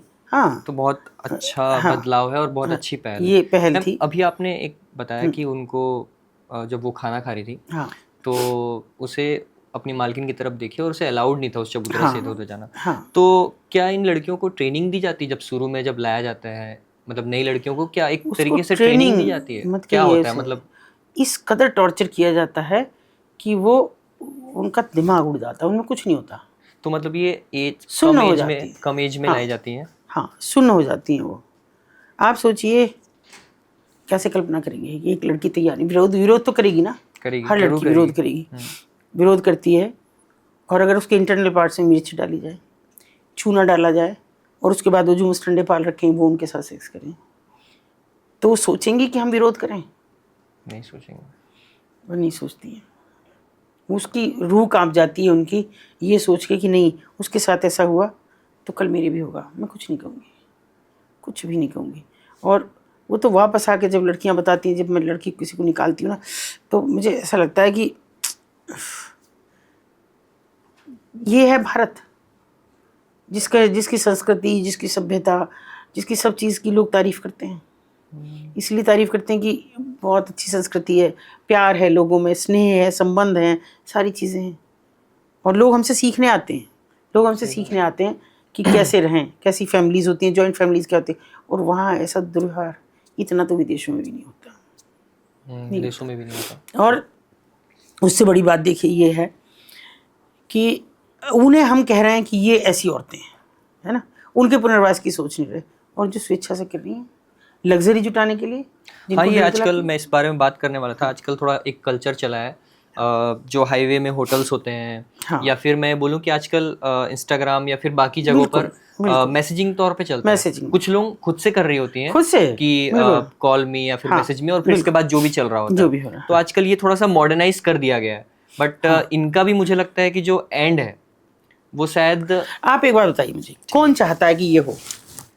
हमारी सरकार चाह रही है ना। जो अभी मॉडर्नाइज जो मैंने बोला, ये तो थोड़ा लग्जरी का एक, जो लग्जरी के पीछे भागती है कि मुझे अच्छा फोन चाहिए। अभी 25 ऐप बंद हुए हैं, जानकारी में होगा। हाँ, ऐसे कुछ ऐप्स 25 ऐप्स बंद हुए हैं, जैसे उल्लू और कुछ और। हाँ, और एक सबसे बड़ा अल्ट बालाजी हुआ, वो मैं उसके लिए सैल्यूट करती हूँ सरकार को। सरकार के सारे गुनाह माफ। सॉफ्ट पॉर्न जो लोगों को दिखाया जा रहा जो इतनी गंदगी दिखाई गई, वहां से शुरू हुई कसौटी जिंदगी की।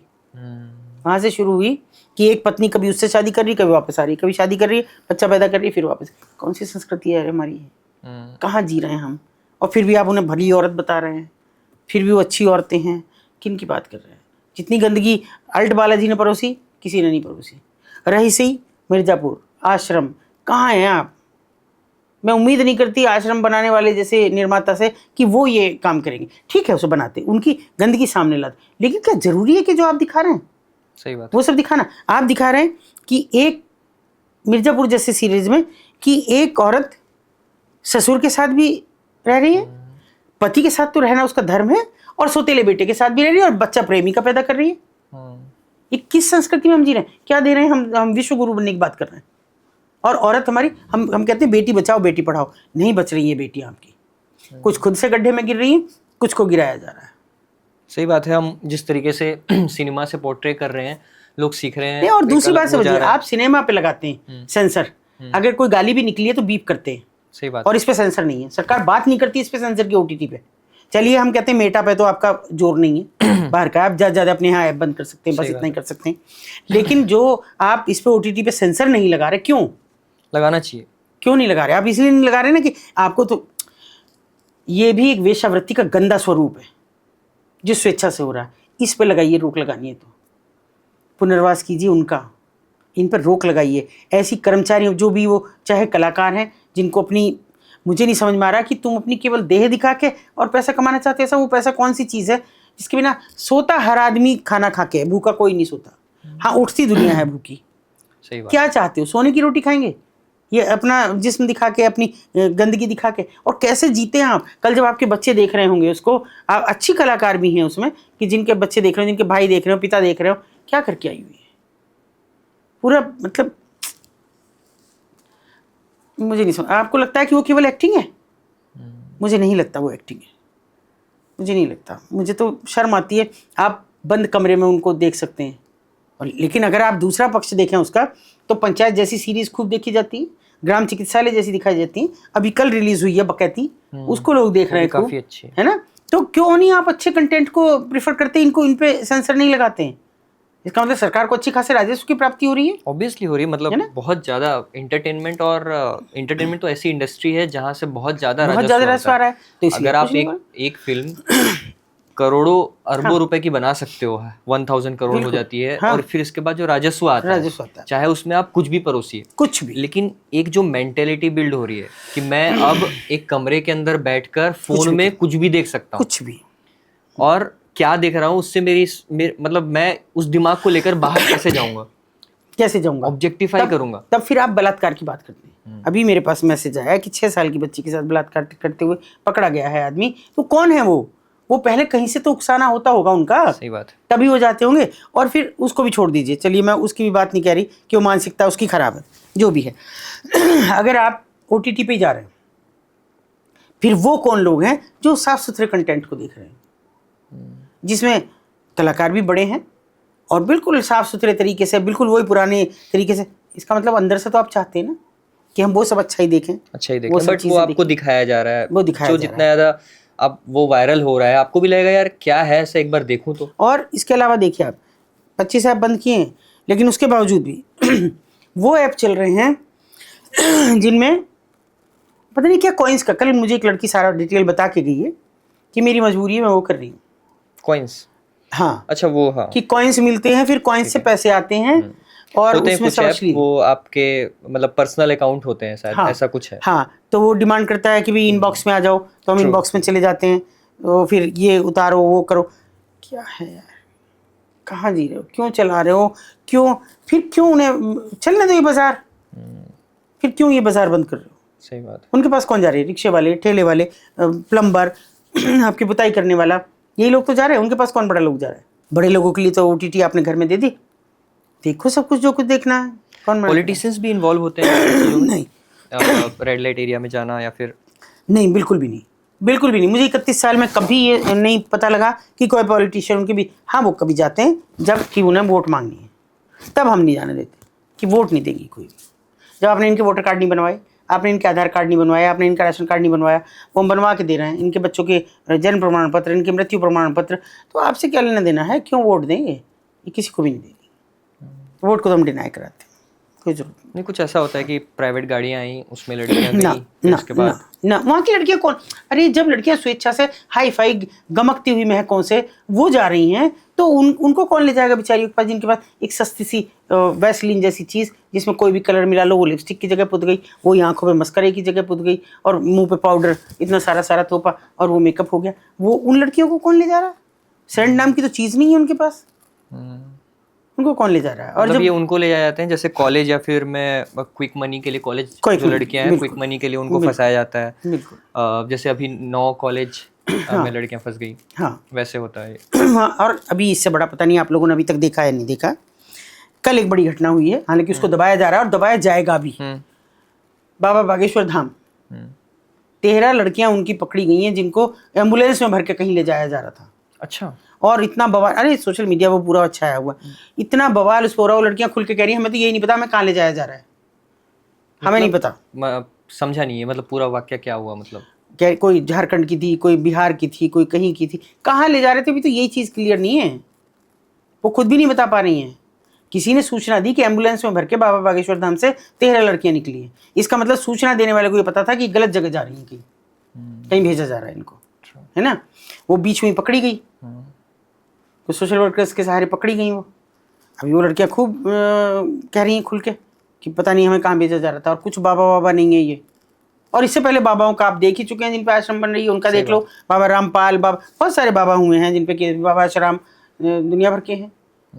उसके बाद भी औरतों को अगर खुद का ही नहीं समझ में आ रहा है तो करो जो करना है, नहीं मानोगे तो उनको मत खराब औरतें का, बस मेरा विरोधी है, उनको खराब औरतें मत। नहीं, वो खराब नहीं है, समाज ही उन्हें बनाया है, कोई खुद से नहीं बनता, कोई खुद से वहां तक नहीं पहुंचता।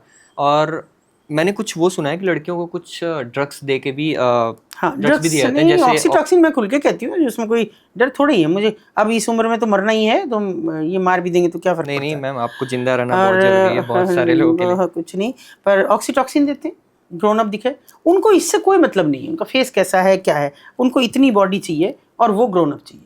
मैं ये पहली बार सुन रहा हूँ इस ड्रग्स के बारे में, ऑक्सीटॉक्सिन। ऑक्सीटॉक्सिन देखिए, अगर मैं ऐसे बताऊँ आपको, हमारे यहाँ चूँकि हम तो बेसिकली देहात से हैं, गाय या भैंस दूध ना दे, बस गायों को नहीं करते ज़्यादा ऐसा, लेकिन भैंस अगर दूध नहीं दे रही है, परेशान कर रही है कुछ वजह से, तो उसको ऑक्सीटॉक्सिन लगाया जाता है। उससे क्या होता है कि वो एकदम से दूध उतर आता है अच्छा। और दूध निकाल लो। हालांकि वो नुकसान देता है, बहुत ज़्यादा नुकसान देता है भैंसों को। और इसके अलावा पुराने समय में और थोड़ा पीछे जाए हमारे टाइम में, तो नर्सिंग होम्स तो होते नहीं थे, और डिलीवरी के टाइम पे उसको ठीक से पेन ना हो रहे हों, प्रसव पीड़ा जो होनी है, तो वो ऑक्सीटॉक्सिन लगा देती थी कि इससे दर्द बढ़ जाएंगे और बच्चा स्मूथली आ जाए। तब ऑपरेशन तो होते नहीं थे, तो ये एकमात्र साधन था। अब आप समझ सकते हैं कि बच्चा दर्द से बाहर आ जाए, दूध उतर आए थनों में, तो कितना मतलब नुकसानदेह चीज शरीर है। में कितना ज्यादा वो प्रेशर बनाता होगा उस समय। उन लड़कियों पर क्या बीतता होगा जो मुझे 8 दिन पहले दिख रही है कि वो दुबली पतली नाजुक सी एक 13-14 साल की लड़की, और 8 दिन बाद वो मुझे पूरी भरी पूरी दिखाई दे। अच्छा, इतना बदलाव आया था? इतना बदलाव आता है।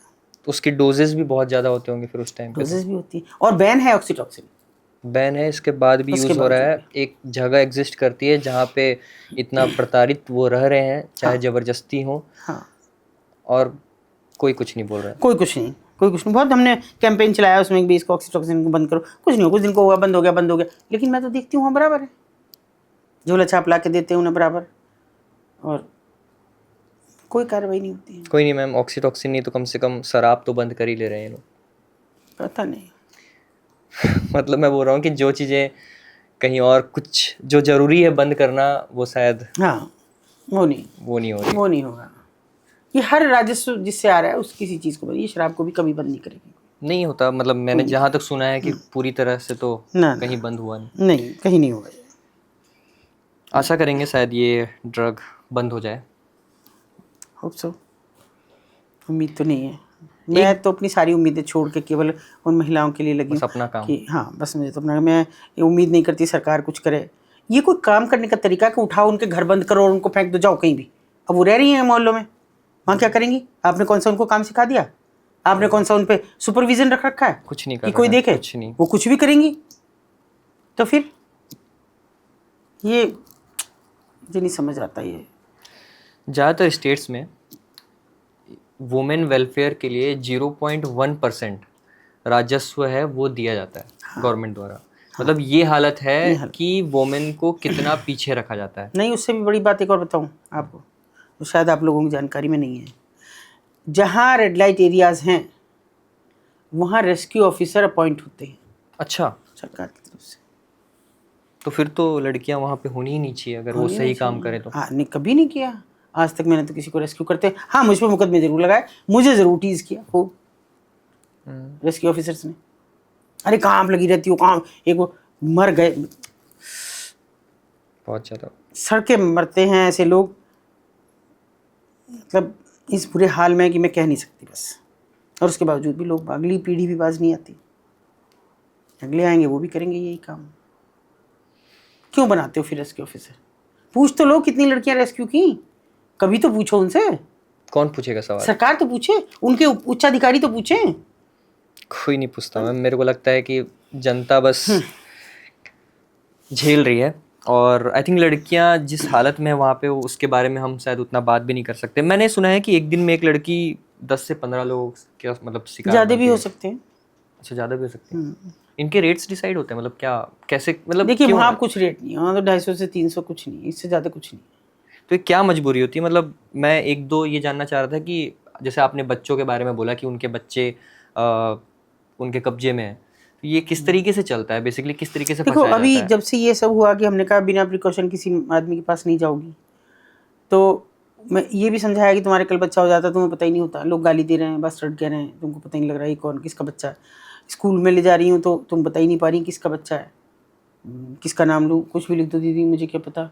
तो वो सब छोड़ दो, अभी नहीं जाना। तुम्हें बीमारी हो जाती है, सैकड़ों मरती हो कब कब के, तो अच्छा है तो तुम ये काम करो कि प्रिकॉशन से रहो, जिसका तुम्हें लगाव हो उसके साथ तुम कर सकती हो कि भाई मैं इसका बच्चा पैदा करूँगी। तो वो नतीजा हुआ, बदलाव आया। अब सबको पता है कि किसका, एक औरत के 2 बच्चे हो 3 बच्चे हो तो अलग अलग बाप तो हो सकते हैं, लेकिन ये पता है कि बाप कौन है। अच्छा, ठीक। ये उनको पता होता है, तो इसलिए वो गाली तो अब उनके लिए नहीं है। मगर अगर मैं ये कहूँ कि बाप तो कोई जिम्मेदारी लेता नहीं, बाप को तो इससे कोई मतलब नहीं, वो तो मानने को भी तैयार नहीं होता कि मेरा बच्चा है, वह इतने लोग आते मेरा ही क्यों है, तो वो नहीं है। पर फिर भी प्रिकॉशन है, और स्वास्थ्य के प्रति भी जागरूक हैं, हर महीने चेकअप भी कराने जाती हैं। तो फैमिली मेंबर्स भी कुछ ऐसे फैमिलीज भी होते हैं जो ज़बरदस्ती उनको वहाँ पे ढकेल देती हैं या फिर बेच देती हैं। पति ने कभी मैंने गवाही दी है, लेकिन मैंने देखा है, देखो मैं तुम्हें एक बात बताऊं, हम्म। हर वो आदमी जो इनका शोषण कर रहा है वो बुरे हालत में मेरे सामने मरा है। अच्छा। चाहे वो रेस्क्यू ऑफिसर हो, चाहे वो इनका एक बड़ा दलाल हो, और चाहे जिनकी मैं अभी बात कर रही हूँ उस पति की, तिल तिल मर रहा है, सड़ रहा है। ये सब पैरालिसिस हुआ इनको सबको, और ये ऐसे खाट में सड़ सड़ के मर रहे हैं। अभी मैंने हालांकि गवाही देकर मुझे उनका वकील कहने लगा, अरे छोड़ो वो तो मर रहा है खुद ही। पत्नी को बेच गया, पत्नी को एक बेच बेटी गया। 6 महीने की, एक बेटा, वहाँ बेच के चला गया। लेकिन उसने भी हिम्मत नहीं हारी, वो वहाँ से निकली सुबह 4 बजे और पूरी रात एक नाली में घुस के चबूतरे के नीचे बैठी रही। अच्छा। और तब किसी ने हमें फ़ोन किया कि एक लड़की निकली, आप आ जाओ। सुबह सुबह हमने, रिक्शे वाला था एक, फिर हमने सुबह सुबह उसको ले जाके थाने वाले में दिया। बच्ची को भी उसकी ले गए थे, बच्ची को भी बरामद करवाया, रास्ते से ही पकड़वा दिया था। तो सड़ के मर रहा है। ऐसा नहीं है भगवान सजा देता जरूर है, उसकी लाठी बेआवाज़ है। जो इस तरह का अपना परिजन कर रहा है, देखो दूसरा कर रहा है उसके साथ क्या हो रहा है समझ नहीं आया, लेकिन जो आपका अपना है, जो आपका रखवाला है, अगर वो आपके साथ कर रहा है तो भगवान सजा देगा। सही बात है, चाहे समाज कैसा भी हो। हाँ, इसी समाज से उठकर एक किसी ने स्टेटमेंट दिया था कि अगर कोठे बंद हो जाएंगे तो समाज में रेप बढ़ जाएंगे। कोठे तो बंद नहीं हुए, रेप तो बराबर हो रहे हैं। मेरे पास तो अभी अभी सूचना आई है कि 6 साल की बच्ची के साथ रेप किया, तो कहाँ बंद वो हो गए। मानसिकता कैसी है, मतलब ये ऐसी मानसिकता है कि लोग उसको भी जस्टिफाई कर रहे हैं कि हाँ वो होना चाहिए, हाँ, उसके कारण ही क्योंकि यहाँ पे ये रेप कम हो देखिए, रहे हैं। ये मेल डोमिनेटेड सोसाइटी है। ट्रू। मर्द की इच्छा है कि वो कमज़ोर पे अपनी ताकत की आजमाइश करे, जितना ज़्यादा कमज़ोर होगा। तो उसे सबसे ज़्यादा कमज़ोर कड़ी क्या, क्या निर्भया गलत लड़की थी? क्या वो जो हैदराबाद की डॉक्टर थी वो गलत थी? क्या इनका दोष था कि रात को अपने काम से लौट रही हैं और किस ब्रूटली उनके साथ रेप किया गया, ट्रू। किस तरह से मारा गया उनको? तो तब क्या बाजार बंद थे? रेड हाँ, लाइट मतलब एरियाज इसी के बंद लिए थे? ही बोला गया था कि जो तुम्हारे रिक्शा चलाते हैं या फिर वेंडर्स हैं, इनको अगर आप अगर बाजार बंद कर दोगे तो ये या तो जाके अपनी पत्नी को मारेंगे, और उसको मारेंगे तो फिर इसके बाद पुलिस आ जाती है। तो ये जितना भी शोषण कर सकते यानी हैं वो इन एक औरत बाजार को में करते बचाने के लिए हैं। दूसरे का शोषण कराओ। वाह, ये तो अजीब मानसिकता लोगों की है कि पत्नी बच जाए। कहाँ बचती है? आपको कैसे उम्मीद है पत्नी बच रही है? जो वहां कर रहा है वो उससे ज्यादा अपनी पत्नी के साथ करेगा। सही बात। उसको नहीं मारेगा, दारू पी के उसको मारेगा। अरे बंद करनी है तो शराब बंद कर दो, जो सारी बीमारियों की जड़ है, जो सारी बुराइयों की जड़ है। शराब पी के आदमी हैवान हो जाता है, उसको कुछ नहीं पता रहता तुम क्या कर रहे हो, पर नहीं करेंगे। और किया ना, मेरे यहाँ किया, एक के कहने से, और माननीय हाई कोर्ट ने और डिमोलिश करा दिया। और अब नतीजा कि वो घरों में बसी हुई हैं, कर लो क्या करते हो उनका। अब तो हम भी हाथ नहीं डाल सकते। कैसे डालें? किसी के घर में हाथ डाल सकते हैं नहीं कि डाल तुम यहाँ वेश्यावृत्ति कर रही हो? तो वो तो आइडेंटिफाइड है ना एरिया, सही वहाँ वो बात। बैठी हैं। उनको जब चाहे जब पकड़ा जा सकता है, जब चाहे उनके बीच जाके हम लड़की खोज सकते हैं, उनके घर जाके बैठ सकते हैं, पर यहाँ नहीं। ये देखो, मैं क्या कहूँ। वैसे बहुत शॉकिंग स्टेटमेंट मेरे लिए भी था। ये कोई जस्टिफिकेशन नहीं हुआ, मतलब आपको ये भी नहीं पता कि वो किस हालत में है, वहाँ किस मजबूरी में है। जैसे आपने बताया कि मेरे को तो लगता है कि आदमी मर ही जाता है इसमें, मर ही कुछ है। कुछ कुछ बचा नहीं जिसका है। मन मर गया, सही बात है। तन तो कब का मर गया। इसमें क्या है? कोई भी आ रहा है, कोई भी जा रहा है, आप क्या सोचते हैं? ये पर्दा है, ये कितना सा, बस बिल्कुल जहाँ से ये है आपकी जगह, ये पर्दे तक इतनी जगह है। अब इसमें 3 केबिन है। इसी में इतने हाँ, में ही? हाँ, वो केबिन भी बने हुए नहीं, वो पर्दे हैं। अच्छा, बीचों एक बीच यहाँ रॉड लगा है, हुआ है, एक यहाँ ऐसे एक लगा यहाँ हुआ है, ऐसे पर्दा लग गया ऐसे यूँ, और बस केवल एक एक गद्दा पड़ा हुआ है। अब क्या एक लड़की को दूसरे का पता नहीं कि उसके साथ क्या बीत रहा है, दूसरी को पता नहीं कि तीसरी के साथ क्या बीत रहा है। जो भी आ रहा है सब एक दूसरे को पता होता है उन्हें, लेकिन वो अपना दर्द भी शेयर नहीं कर सकती। सही उसको बात भी है नहीं कह कि सकती। वो किससे कहें? बाहर आके मालकिन से करिए, कहेंगी ये कस्टमर अच्छा नहीं है, इन्हें बदतमीजी की। क्या हुआ? उससे कहेगी कस्टमर, यहाँ तूने ज़्यादा बदतमीजी की लड़की से, 500 रुपये और निकाल। अच्छा। वो भी नहीं कर सकती, क्योंकि वो अगली बार आएगा, मालकिन को वो लालच हो जाएगा, 500 300 800 रुपये देगा इस बार, करे लड़की के साथ जो करना है। बहुत बदहाल है, बहुत ज़्यादा। बहुत बदहाली है। मैं तो खुद, ये लोग, आप लोग पूछते हैं आप इतने साल टिकी रही, आपको डर नहीं लगा? शायद इसलिए नहीं लगा कि मैं एक औरत थी बस, और उनके दर्द को आत्मसात करा। जो उनके साथ बीत रहा था, मैं हर पल कल्पना करती कि ये कैसे हो सकता है, कैसे हो सकता है, कैसे झेल रही। कभी कभी रात को आँख खुलती तो ये लगता कि वो बच्ची मुझे बड़ी अच्छी लगती है, कहीं उसके साथ कोई जाती ना हो जाए। आपको नींद भी मतलब कभी बहुत कम आती थी, बहुत कम। मुझे ये लगता रहता था हमेशा कि क्या कैसे होगा, कुछ कैसे कैसे बचा लें किसी की कैसे। ज़िंदगी। ये तो बदलाव आया तो उसके बाद थोड़ा सा मुझे अंदर से वो लगा कि भाई बच्चे पढ़ रहे हैं, अब उन पे टिका है। उनको मैं समझाती कि बेटा अपनी मम्मी की ख्याल रखो, और दूसरी बेटियां ना लाएं, इस बात का ख्याल सही रखो। बात। तो वो थोड़ा थोड़ा अंतर आया, वरना तो बहुत मुश्किल थे शुरुआती दौर, बहुत मुश्किल। मैम दिल्ली के जीबी रोड में करीब 2800 सेक्स वर्कर्स हैं जो फेस करते हैं रिस्क, इंक्लूडिंग अनसेफ अबॉर्शंस हो गए, एसटीडी एक्सपोजर हो गया, या फिर ड्रग एब्यूज़ हो गए। ये क्या चल रहा होता है लाइक? देखिए, अनवांटेड प्रेगनेंसी अगर डिमोलिश करने की बात की जाती है तो वो अनवांटेड कौन तय करेगा? कौन तय करेगा? ये वो महिला तय करेगी, या जो उसको पेट में डाल गया वो तय करेगा, या मालकिन तय करेगी? महिला तय करेगी। महिला को तय करना है ये। सही तो बात। पहली बात तो वो अनवांटेड अब है नहीं, आज के टाइम में अनवांटेड बिल्कुल भी नहीं है। इसलिए नहीं है क्योंकि उनको पता है कि ये बच्चा किसका है।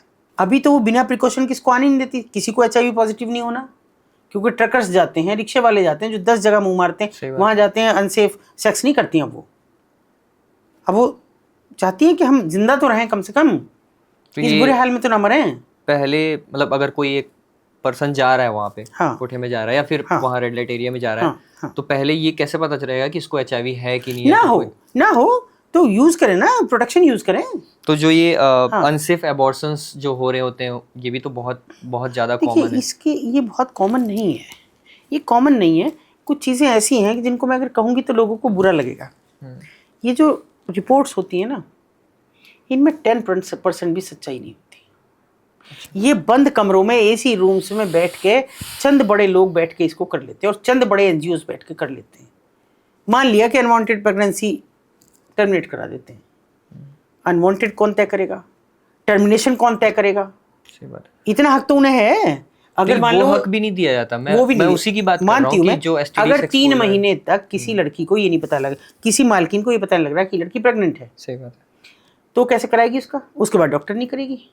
ये और तो वो बात क्यों है। चाहेगी अपनी लड़की को कि मर जाए, कि मैं किसी झोला चाप से कराऊं और ये मर जाए? 3 महीने के बच्चे को अबॉर्ट करना आसान नहीं है। कोई क्यों चाहेगी? उसका तो नुकसान हो जाएगा। सही बात तो ऐसा कुछ नहीं है। वो मालकिन बराबर कहती हैं, अब बहुत जागरूकता है कि आप बिना प्रिकॉशन के किसी के पास नहीं जाएंगी। नहीं लाता, पीट के भगा देती है, नहीं लाया ना फिर भाग। उनके पास भी रहते, लेकिन वो ज़्यादा प्रेफर करती है, लेके आओ भैया, नहीं है। लाया, अब थोड़ी नीचे से लिया। जागरूकता आ गई है मतलब। हाँ, बहुत। पिछले 10 सालों में बहुत बदलाव आया, 10-15 सालों में बहुत बदलाव आया। वो ये सब नहीं करती, बट फिर क्योंकि भी उन्हें पता है कि मर रही है। मर रही हैं। झेल तो रही होती है, बट ये जितना एक्सपोजर होता है ये वो तो एक्सपोजर रहता झेल ही रही है। है, जितना भी वो प्रताड़ित किया जा सकता है वो सब किया जाता वो है। सब किया जाता होगा। हाँ, वो सब किया जाता है, उसको नहीं कर सकती ये। और कभी आप ऐसे इंसान से मिले जो खुद सौदेबाजी करने आया हो? देखो, अगर ऐसे तो जाने कितनी बार ऐसे अचानक हुआ, कभी कभी अचानक भी होता है। मतलब मैं सोचती हूँ शायद प्रभु को यही करना था कि तुझे करना ही ये है। तो मुझे ऐसे परिस्थितियाँ पैदा होती रही। एक दिन बाज़ार, वहाँ नीचे बाज़ार भी लगता है एक, अच्छा। हर फ्राइडे लगता था, अब नहीं लगता है। फ्राइडे को लगता था, बहुत भीड़ हो जाती थी। पता नहीं, मैं शायद अपने घर से आ रही थी या पता नहीं कहाँ से आ रही थी कि अचानक मुझे एक बंदा उतरता हुआ मिला। मेरी निगाह उस पर गई, पर पता नहीं मुझे क्या हुआ। उसने नमस्ते की और मैंने उसके कंधे पे हाथ रख के कहा, मैंने कहा बहुत उड़ रहा है तू, अच्छा। जिस दिन पंख काटूंगी तो चलने लायक भी नहीं। मैंने कहा मैं चल दी ये कह के बस। मैंने कहा रुको रुको। एक रिक्शा वाला बुलाया, चल जी वो इनके ऑफिस तक छोड़ गया। मैंने कहा ना मैं चली जाऊँगी। ना बैठो, छोटी गलियाँ तो वहाँ कुछ जा नहीं सकते गाड़ी। पैसे दिए उसको 20 रुपये रिक्शे वाले को, जाओ। मैंने कहा चल, मैं चली आई। मेरे से पहले वो ऑफिस में था। अच्छा। मैंने कहा यहाँ क्यों आया? बोले एक लड़की आई है, निकाल दो। तो मैंने कहा क्यों, मुझे क्यों बता रहा? तेरा तो बिजनेस ठप हो जाएगा। सही बात है। पता नहीं क्यों मेरा मन किया कि मैं बता दूँ आपको, मैं नहीं जाऊँगा। तो मैंने कहा वहीं बता देता। ना वहाँ बताने से तो मुझ पर शक हो जाता। मैंने लड़की निकाली, मेरे बिल्कुल पड़ोस की लड़की थी, मतलब शहर के पास की लड़की को वहाँ से निकाला। तो ये मुझे कभी कभी ऐसा लगता था कि कोई ऐसी ताकत है कि जो हमेशा मेरे साथ खड़ी रही। वरना वो आदमी मुझे बताता नहीं, और वो मासूम सी बच्ची मुझे जीवन भर दुख देती। वो क्यों निकलवा रहा था? मतलब वो तो सौदेबाज था ना, पता नहीं, वो तो बेसिकली नहीं यही पता। धंधा ही करता है कि कैसे बिल्कुल। लड़कियों को यहाँ और से वो उधर वहाँ का लेके आए। सबसे बड़ा पिंप था। अच्छा। उसके बिना वो पत्ता भी नहीं हिलता, उसके बिना उसी ने तो मेरा कभी accident ऐसा नहीं हुआ कि मतलब उन्होंने आपको धमकाने की कभी कोशिश की हो कि ये काम रोक दो, या फिर जो मार ही दिया, एक्सीडेंट ही इतना बड़ा कर दिया, और इससे ज्यादा क्या धमका, और इतने मुकदमे मुझ पे लगा रखे हैं। क्या हुआ था? वो तो मुझे मेरी बेटी की शादी थी 2010 में, मतलब 11 में थी, जनवरी में, और 2010 31 दिसंबर की ये बात है। हल्की हल्की बारिश हो रही थी, तो हम लोग जो है, मैंने कहा चलो कार्ड दिया है, बड़ी बेटी के यहाँ पहले दे दें। वो तो बाहर रहती थी, लेकिन उसके सास ससुर को देने का रिवाज होता है हमारे यहाँ की, बड़ों को दे आए पहले, उन्हें देने जा रहे थे। और किसी ने सटीक रेकी की थी कि हम कहाँ जा रहे हैं। अच्छा, पता था पहले से ही हाँ, कि कहाँ जा रहे हैं? कहाँ जा रहे हैं। तो थोड़ा दूर चल के, जो मेरे साथ हमारे संस्था के प्रेसिडेंट थे और वो पुलिस में थे, तो उन्होंने मुझे कहा कि कोई हमारा पीछा कर रहा है। मैंने कहा ये आपकी अपनी इंट्यूशन है, क्योंकि आप पुलिस जैसा सोचते हो। बोले नहीं नहीं, कोई पीछा कर रहा है। 2 गाड़ियाँ बदली हमने। अच्छा। 10 किलोमीटर के रास्ते में 2 गाड़ियाँ बदल के, कभी मेरे भाई को बुलाया गली में दे जाके, कभी किसी अपने और सिपाही को बुलाया उसके ज़रिए, और बदल के हम जैसे ही वहाँ पहुँचे, तो ऐसे जैसे सामने ही रास्ता जा रहा है गांव के लिए, तो हम सड़क से उतार के थोड़ी गाड़ी ऐसे मोड़ने वाले थे। अचानक मुझे लगा कि जैसे वो दूध का टैंकर हमारी तरफ आ रहा है। अच्छा। वो इस साइड खड़ा है। तो इन्होंने मुझे क्या किया, जो हमारे वो थे प्रेसिडेंट, उन्होंने मेरा ऐसे पकड़ के ना नीचे कर दिया एकदम। अच्छा, सर नीचे कर दिया? नीचे कर दिया, तो नीचे हो जाओ, मुझे नीचे कर दिया, लेकिन वो नहीं हो पाए, क्योंकि वो देख रहे थे उसे कि वो किधर मैं बचाऊं। पूरी गाड़ी पे चढ़ा दिया था। अच्छा। काट के लोगों ने हमें निकाला। ये सब देखो, ये मेरा यहाँ भी ये पूरा शिकंजा है इसमें हाथ में, ये सर ऐसे पैरों में है रॉड। उनका तो बहुत ही डैमेज हुआ। मैं तो शर्मिंदा हूँ उनके लिए कि बहुत ज़्यादा डैमेज हुए वो, और मर के ही बचे बस। लेकिन अच्छा ये हुई, फिर उसी आदमी ने सॉरी कहा, मुझसे गलती हो गई। उसी सौदेबाज ने? हाँ, मैंने कहा कि मुझसे गलती हो गई, और फिर 30 लड़कियाँ निकलवाई उसमें से, एक एक करके।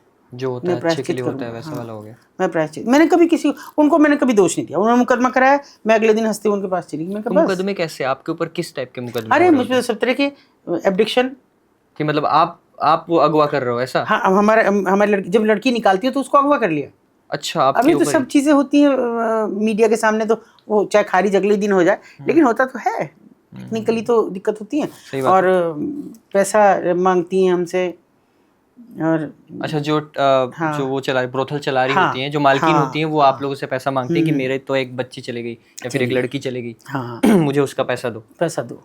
तो ये सारे बहुत सारे हुए मुकदमे, अभी एक आध रह भी रहा है, पर मैं कभी उनको वो नहीं किया, मैंने परेशान कभी नहीं किया। ठीक है, और उनके सब मुकदमे छुड़वा देती हूँ, क्योंकि आप बिगर कॉज के लिए काम कर रहे हो ना। हाँ, मुझे ये भी नहीं। कभी मेल प्रोस्टिट्यूशन से वैसा चला, कभी नाता हुआ या फिर मतलब पहचान हुई कभी? क्या होता है, कैसे काम करता है? क्योंकि अभी ये देखिए, काफी मेल चलन में है। प्रोस्टिट्यूशन का जो चला जी गोलों का, ये चला है आपके स्पा सेंटर्स और मसाज पार्लर के थ्रू। सब आजकल बहुत मतलब गली गली में स्पा सेंटर्स हो गए, और क्यों ये हो इतने? गए। जबकि अगर किसी के पास पैसा है तो अपने घर में जकूज़ी बनवा रहा है ना, वो अपने घर में स्पा के लिए बहुत सारे संसाधन हैं जो जिनको यूज़ कर रहा है, वो क्या ज़रूरत है? अभी बड़ी उम्र की औरतें, पैसे वाली औरतें, वो इनको हायर कर रही हैं, लड़कों को। मैं तो आपकी पॉडकास्ट के ज़रिए भी कहना चाहती हूँ कि भैया, अपना भविष्य देख लो बच्चों। तुम क्या खो रहे हो? तुम जिम जाते हो, अपने आप को बढ़िया मेंटेन करके रखते हो, कि इसलिए मत करो ये सब। ये बहुत जो पुरुष वेश्या का चलन चला है, बहुत गंदा है। ये हमारे बच्चों को किस तरह गुमराह कर रहे हैं, मैं उसका कड़वा सच शायद कह नहीं सकती। बड़ी उम्र की औरतें जिनके पास पैसा है, हाँ, मतलब वो रात रात भर के लिए उन्हें बुक करती हैं, और वो अपनी फ्रेंड्स के लिए भी प्रेफर करती हैं। पति कहीं और है, पति कहीं और है, और आपके पास पैसा बेशुमार है, आपके पास घर है, सब कुछ है, कोई एक आपको कॉल टोकेगा लगाते भी हैं नहीं, मेल बस। प्रोस्टिट्यूशन में। हो जाते हैं। मतलब ये बहुत। और देखिए कि अगर आप बड़ी उम्र की औरतों का फेसबुक पे देखिए कि जो कह रही है मुझे एक साथी चाहिए, खुल के, ना उनका फेस ढक रहा है ना कुछ ढक रहा है, वो अच्छे से बिल्कुल मेंटेन होकर तैयार होकर कह रही हैं कि मुझे एक साथी चाहिए जो मेरी उम्र का हो, मैं अब बिल्कुल मेरे बच्चे भी सेटल हो गए, सब हो गए, मुझे एक साथी चाहिए बस। क्या है ये? मर्द भी कह रहे हैं कि हमको एक साथी चाहिए। ये कौन है? ये कैसी कौन सी वो चल रही है हमारे यहाँ हवा, कि जिसको कोई जैसे कोई अपने कंट्रोल में रख के चला रहा है। हम अपने बच्चों को नहीं रोक पा रहे, माँ बाप ये बात सुनने को तैयार नहीं कि आपका बच्चा गलत चल रहा है, इसको ठीक कर लो। इसके ऊपर तो एक सीरीज भी आई थी मैम, सीए टॉपर। हाँ सीए पता नहीं टॉपर, आपने सुना? देखिए हाँ सीए देखा था? टॉपर है ना, नहीं अभी भी एक आ रही है, अरे मैं नहीं, नाम सीए टॉपर में मैंने रंगीन, रंगीन, हाँ अभी पिछले हफ्ते रिलीज हुई है, मैं नहीं देख पाई हूँ, लेकिन मैंने उसका वर्जन कहीं पढ़ा, शायद फेसबुक पे पढ़ा कि पता नहीं कहाँ पढ़ा, याद नहीं आ रहा, तो वो इस तरह की है। नहीं मैंने सीए टॉपर में हाँ, प्रॉपर CA टॉपर। वो मुझे समझ में आया कि हाँ। वो बेसिकली शादीशुदा है, हाँ शादीशुदा है, लेकिन पैसों के पैसे लिए हाँ वो मतलब हाँ। मेल प्रोस्टिट्यूशन में हाँ, जाता है और जाता फिर है, हाँ। अलग अलग। तो आप क्या दे रहे हैं, आप परोस रहे हैं। अभी रंगीन में भी ये है कि वो उसकी बीवी का किसी से अफेयर है, वो नहीं अफेयर नहीं है, वो हायर करती है, अलग अलग लड़कों को हायर हाँ, करती ठीक है, है। और जैसे ही उसे पता लगता है कि मेरी बीवी मान नहीं रही और ये हायर कर रही, अब मैं भी ये बन जाता हूँ, तो अब वो जा रहा है कॉन्टेक्ट पे, उसी एजेंसी से संपर्क करता है और फिर वो जाता है। तो मतलब ये रिश्तों का ऐसा हनन है कि जिसे आप कभी रोक नहीं पाएंगे। आप अगली पीढ़ी होंगे जो ये देखेंगे रिश्ते कैसे बिखर रहे हैं। मतलब आज इस दशक में सबसे ज़्यादा डाइवोर्स के रेट है, डाइवोर्स के। सबसे ज़्यादा जो एक लड़की किसी रिलेशनशिप में प्रताड़ित होती है, मैं मारपीट बोल रहा हूँ या फिर हाँ, कुछ भी बोल रहा हूँ, कुछ वो हो भी। रहा है। जो ट्रैफिकिंग के केसेस हैं, वो सबसे इतने सारे लॉज होने के बाद भी हाँ, नहीं इस दशक में सबसे ज़्यादा ट्रैफिकिंग के केस आए हैं। हाँ। मैं रेप केसेस की बात कर रहा हूँ, सबसे ज़्यादा इम्प्रूव क्या मतलब बेसिकली दे आर गोइंग बहुत ज़्यादा। बहुत। तो जिन्होंने ये स्टेटमेंट दिया था कि कोठे होना जरूरी है रेप रोकने के लिए, हाँ वो भी एक बहुत खराब तो कितना जस्टिफिकेशन है, क्या वो भी पूरा हुआ। आपने जो एक तरीके से पूरा सिस्टम बना रखा है जहाँ पे आप स्पा सेंटर खोले हुए हो गली गली में, आप ये बताना चाह रहे हो कि अगर आपके शरीर की जरूरत है तो वो एक गली में मिल जाएगा आपको। देखिए हम कोशिश नहीं करते, हमारी गलती क्या है, हम कोशिश नहीं करते। जैसे हमारे यहाँ एक स्पा सेंटर खुला, ठीक है, कई बरस पहले, और भैया उनकी दोस्ती किसी पुलिस वाले से थी मैडम की, तो वो चल गया। अब मैडम की एक उन दोस्त के साथ अपनी एक वीडियो वायरल हो गई, उसके बाद वो सज्जन तो सस्पेंड हुए और इनका स्पा बंद करा दिया गया। उसके बाद भी ये छूट छाट के आई तो फिर इन्होंने चालू कर दिया, फिर वहाँ मोहल्ले वालों ने ऐतराज़ किया तो वो बंद हो गया। अभी रिसेंट में मैं किसी पॉडकास्ट में आई हुई थी, तो मुझे एक मेरे पत्रकार बच्चा ही है, उसने मुझे फ़ोन किया कि दीदी ऐसे ऐसे वो तो फिर खोल रही है और कल उसका उद्घाटन है और बड़ी पॉश जगह पे खोल रही है। तो मैंने कहा अच्छा फिर, अब मैं तो यहाँ हूँ, मैं थी गुड़गांव। मैंने कहा बेटा मुझे तो आने में टाइम लगेगा क्योंकि कल सुबह का है, और आप कहो तो मैं आपको इनविटेशन भेज दूँ तब कुछ करो। मैंने कहा नहीं इनविटेशन की ज़रूरत नहीं। मैं थोड़ी सख्ती की और सब तमाम लोगों को, उनको भी ऐसे को भी औरों को भी फ़ोन करे। मैं कहा देखो अगर ये सुबह बंद नहीं होता तो मैं तो बवाल करूँगी, तोड़ूंगी फोड़ूंगी सब काम करूँगी, फिर तो मुझे जेल भेजना है कुछ भी करना। ये बंद सुबह इसका उद्घाटन होना चाहिए और बड़ी लिस्ट थी उद्घाटन में कौन कौन लोग जा रहे हैं। पुलिस को भय लगा, शर्म आई, क्या हुआ सुबह वो सील हो, हाँ खुलने से पहले सील हो गया। तो थोड़ी सी तो मानसिकता दिखाओ, थोड़ी सी तो आगे बढ़ने के लिए आओ। जिस मानसिकता के बारे में आप बात कर रहे हैं, मैं नोएडा की बात करूंगा। हाँ मैं मूवी देखने जा रहा था, हाँ एक मॉल में पूरा फ्लोर्स वाइज ही सिर्फ और सिर्फ स्पा खुले हुए हैं, सिर्फ और सिर्फ स्पा। आप मानसिकता, हम जो मानसिकता के बारे में बात क्या क्या करने जा रहे हो भैया वहाँ? हम 61 साल के, कहाँ से हम थके आ रहे? मेरे तो शायद सारे शरीर में लोहा है, मुझे तो कहीं से कोई दिक्कत दिखती नहीं, इतना लोहा होने के बाद भी, इतनी चोटें होने के बावजूद भी। स्पा में जाके कौन सी तुम वर्जिश कर लेते हो? अरे घर में कर लो 4 काम, वर्जिश तो वो फिर वही है, सबके पास पैसा जा रहा है, इधर उधर सब कुछ हो रहा है। मैं तो बस यही कहूँगी, बस वो हर जगह मैं कहती हूँ, विनाश आपसे कहूँगी जैसी बची है वैसी की वैसी बचा लो ये दुनिया। सही बात। अब भी नहीं बचा सके तो हम तो आखिरी पीढ़ी होंगे, मगर आप नहीं। हर कोई यही सोचता है मैम कि हमारा तो बीत गया, बट आगे आने वालों का बहुत बुरा हाल होता बुरा है, हाल। बहुत ज़्यादा, चाहे ये किसी भी कंडीशन में बोलूँ। और मैं तो तुम्हें भी कह रही हूँ, मैंने अपना नाम सार्थक किया, तुम भी कर लो। मैम वही कोशिश है, दोनों का नाम सेम है, कोशिश वही है। शायद 1% भी आपके जितना अगर अपनी ज़िंदगी सार्थक बना पाए तो बहुत बड़ी बात है। देखो मैं ये नहीं कहती कि सब भगत सिंह बनो, पर मैं ये ज़रूर कहती हूँ कि जो भगत सिंह बन रहा हो उसको ये खबर कर दो, उस तक ये सूचना पहुँचा दो। जो बच्ची 10 महीने से नहीं निकली थी, अगर किसी ने एक सूचना पे अब निकल गई वो एक दिन में, तो आप समझो बदलाव आएगा। मैं भी आशा करता हूँ इस पॉडकास्ट से अगर कुछ लोगों तक भी ये पहुंच जाए तो आई थिंक वर्थ इट हो जाएगा शायद मेरा भी ये पॉडकास्ट करना। अच्छा मैम, एक और क्वेश्चन था मेरे दिमाग में, ये जीबी रोड जो है मतलब इनका कोई लाइसेंस होता है? नहीं, देखो लाइसेंस होता है मनोरंजन कर विभाग से नाचने गाने का। अच्छा जिसको ये लाइसेंस कहकर वहाँ टांग देती है कि लाइसेंस नहीं है। वो नृत्य कला प्रदर्शन लिखा रहता है उसमें बाकायदा, अच्छा नृत्य गायन एवं वादन एवं नृत्य कला प्रदर्शन हेतु, ये बाकायदा लिखा रहता है। तो जो वहाँ पे लड़कियाँ होती हैं, हाँ, इनको जो सुविधाएं जैसे राशन कार्ड हो गया या फिर आधार कार्ड हो गया, ये सब पूरा प्रॉपर रहता है, मतलब इनको ये सुविधाएं ले सकती हैं? कुछ नहीं? कौन दे रहा है? कोई नहीं बनवाता। जो लड़कियां अभी दूसरा रोटेट है ना, वो ये भी तो देख लो कि वो एक जगह थोड़ी टिकी हैं, मालकिन के हैं सबके। अच्छा रोटेट मतलब? मतलब आज यहाँ है तो कल उनको वो पुणे भी चली जाएंगी, मेरठ भी आ जाएंगी। कहाँ का राशन कार्ड बने उनका, कहाँ का आधार कार्ड बने उनका? अच्छा ये भी है, हाँ, एक जगह पे नहीं है लड़की? नहीं, ये भी तो है, उनको नहीं है कुछ भी।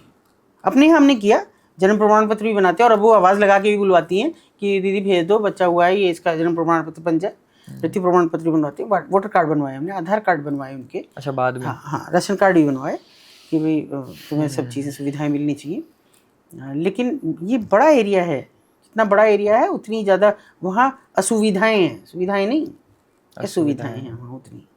तो पैर उठाने वाला नहीं है कोई कि आगे एक कदम बढ़ाए और दूसरा कोई उसका हाथ थाम ले, ऐसा नहीं।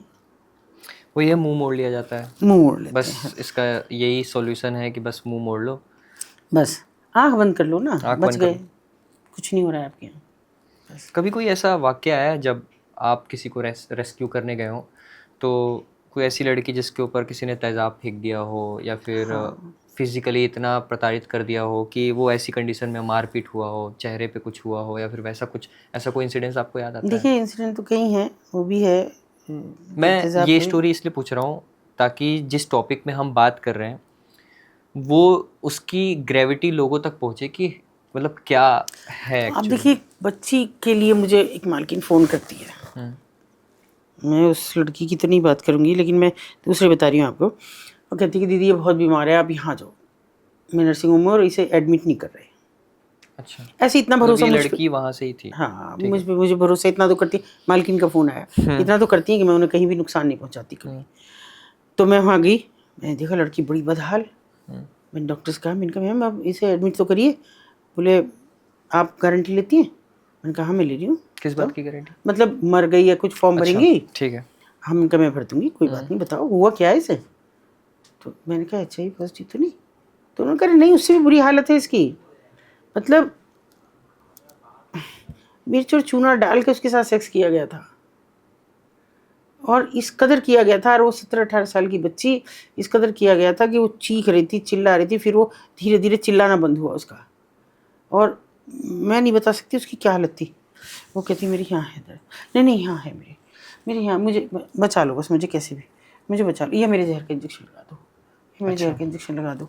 सर मैंने कहा मैडम कुछ हो सकता है? बोले कुछ नहीं हो सकता, पूरे शरीर में इसके फैल चुका है, अंदर सब जल गया है इसका, ये मैं इसे बचा नहीं पाऊँगी। क्योंकि वो मैंने कहा वॉश करने का कोई तरीका कुछ नहीं है, ये इतना देर बाद लाई है कि इसके पास मरने के अलावा कोई चारा नहीं है, ये रात की घटना है और ये अब लाई है मेरे पास। मर गई वो लड़की। मैंने ये इतनी लड़कियों को ऐसे तिल तिल मरते जब देखा ना, तो मैं सोचती हूँ कि इस समाज को तभी आए कि भगवान औरतें पैदा करना, बच्चे लड़कियां पैदा करना बंद कर दे, तब लगे कि अब कैसे समाज खत्म हो जाएगा दुनिया। छोटी सी मासूम सी नाजुक सी बच्ची थी वो, सुंदर भी नहीं थी, बताओ। आपको ऐसा चेहरे आते होंगे आंखों के सामने हर समय?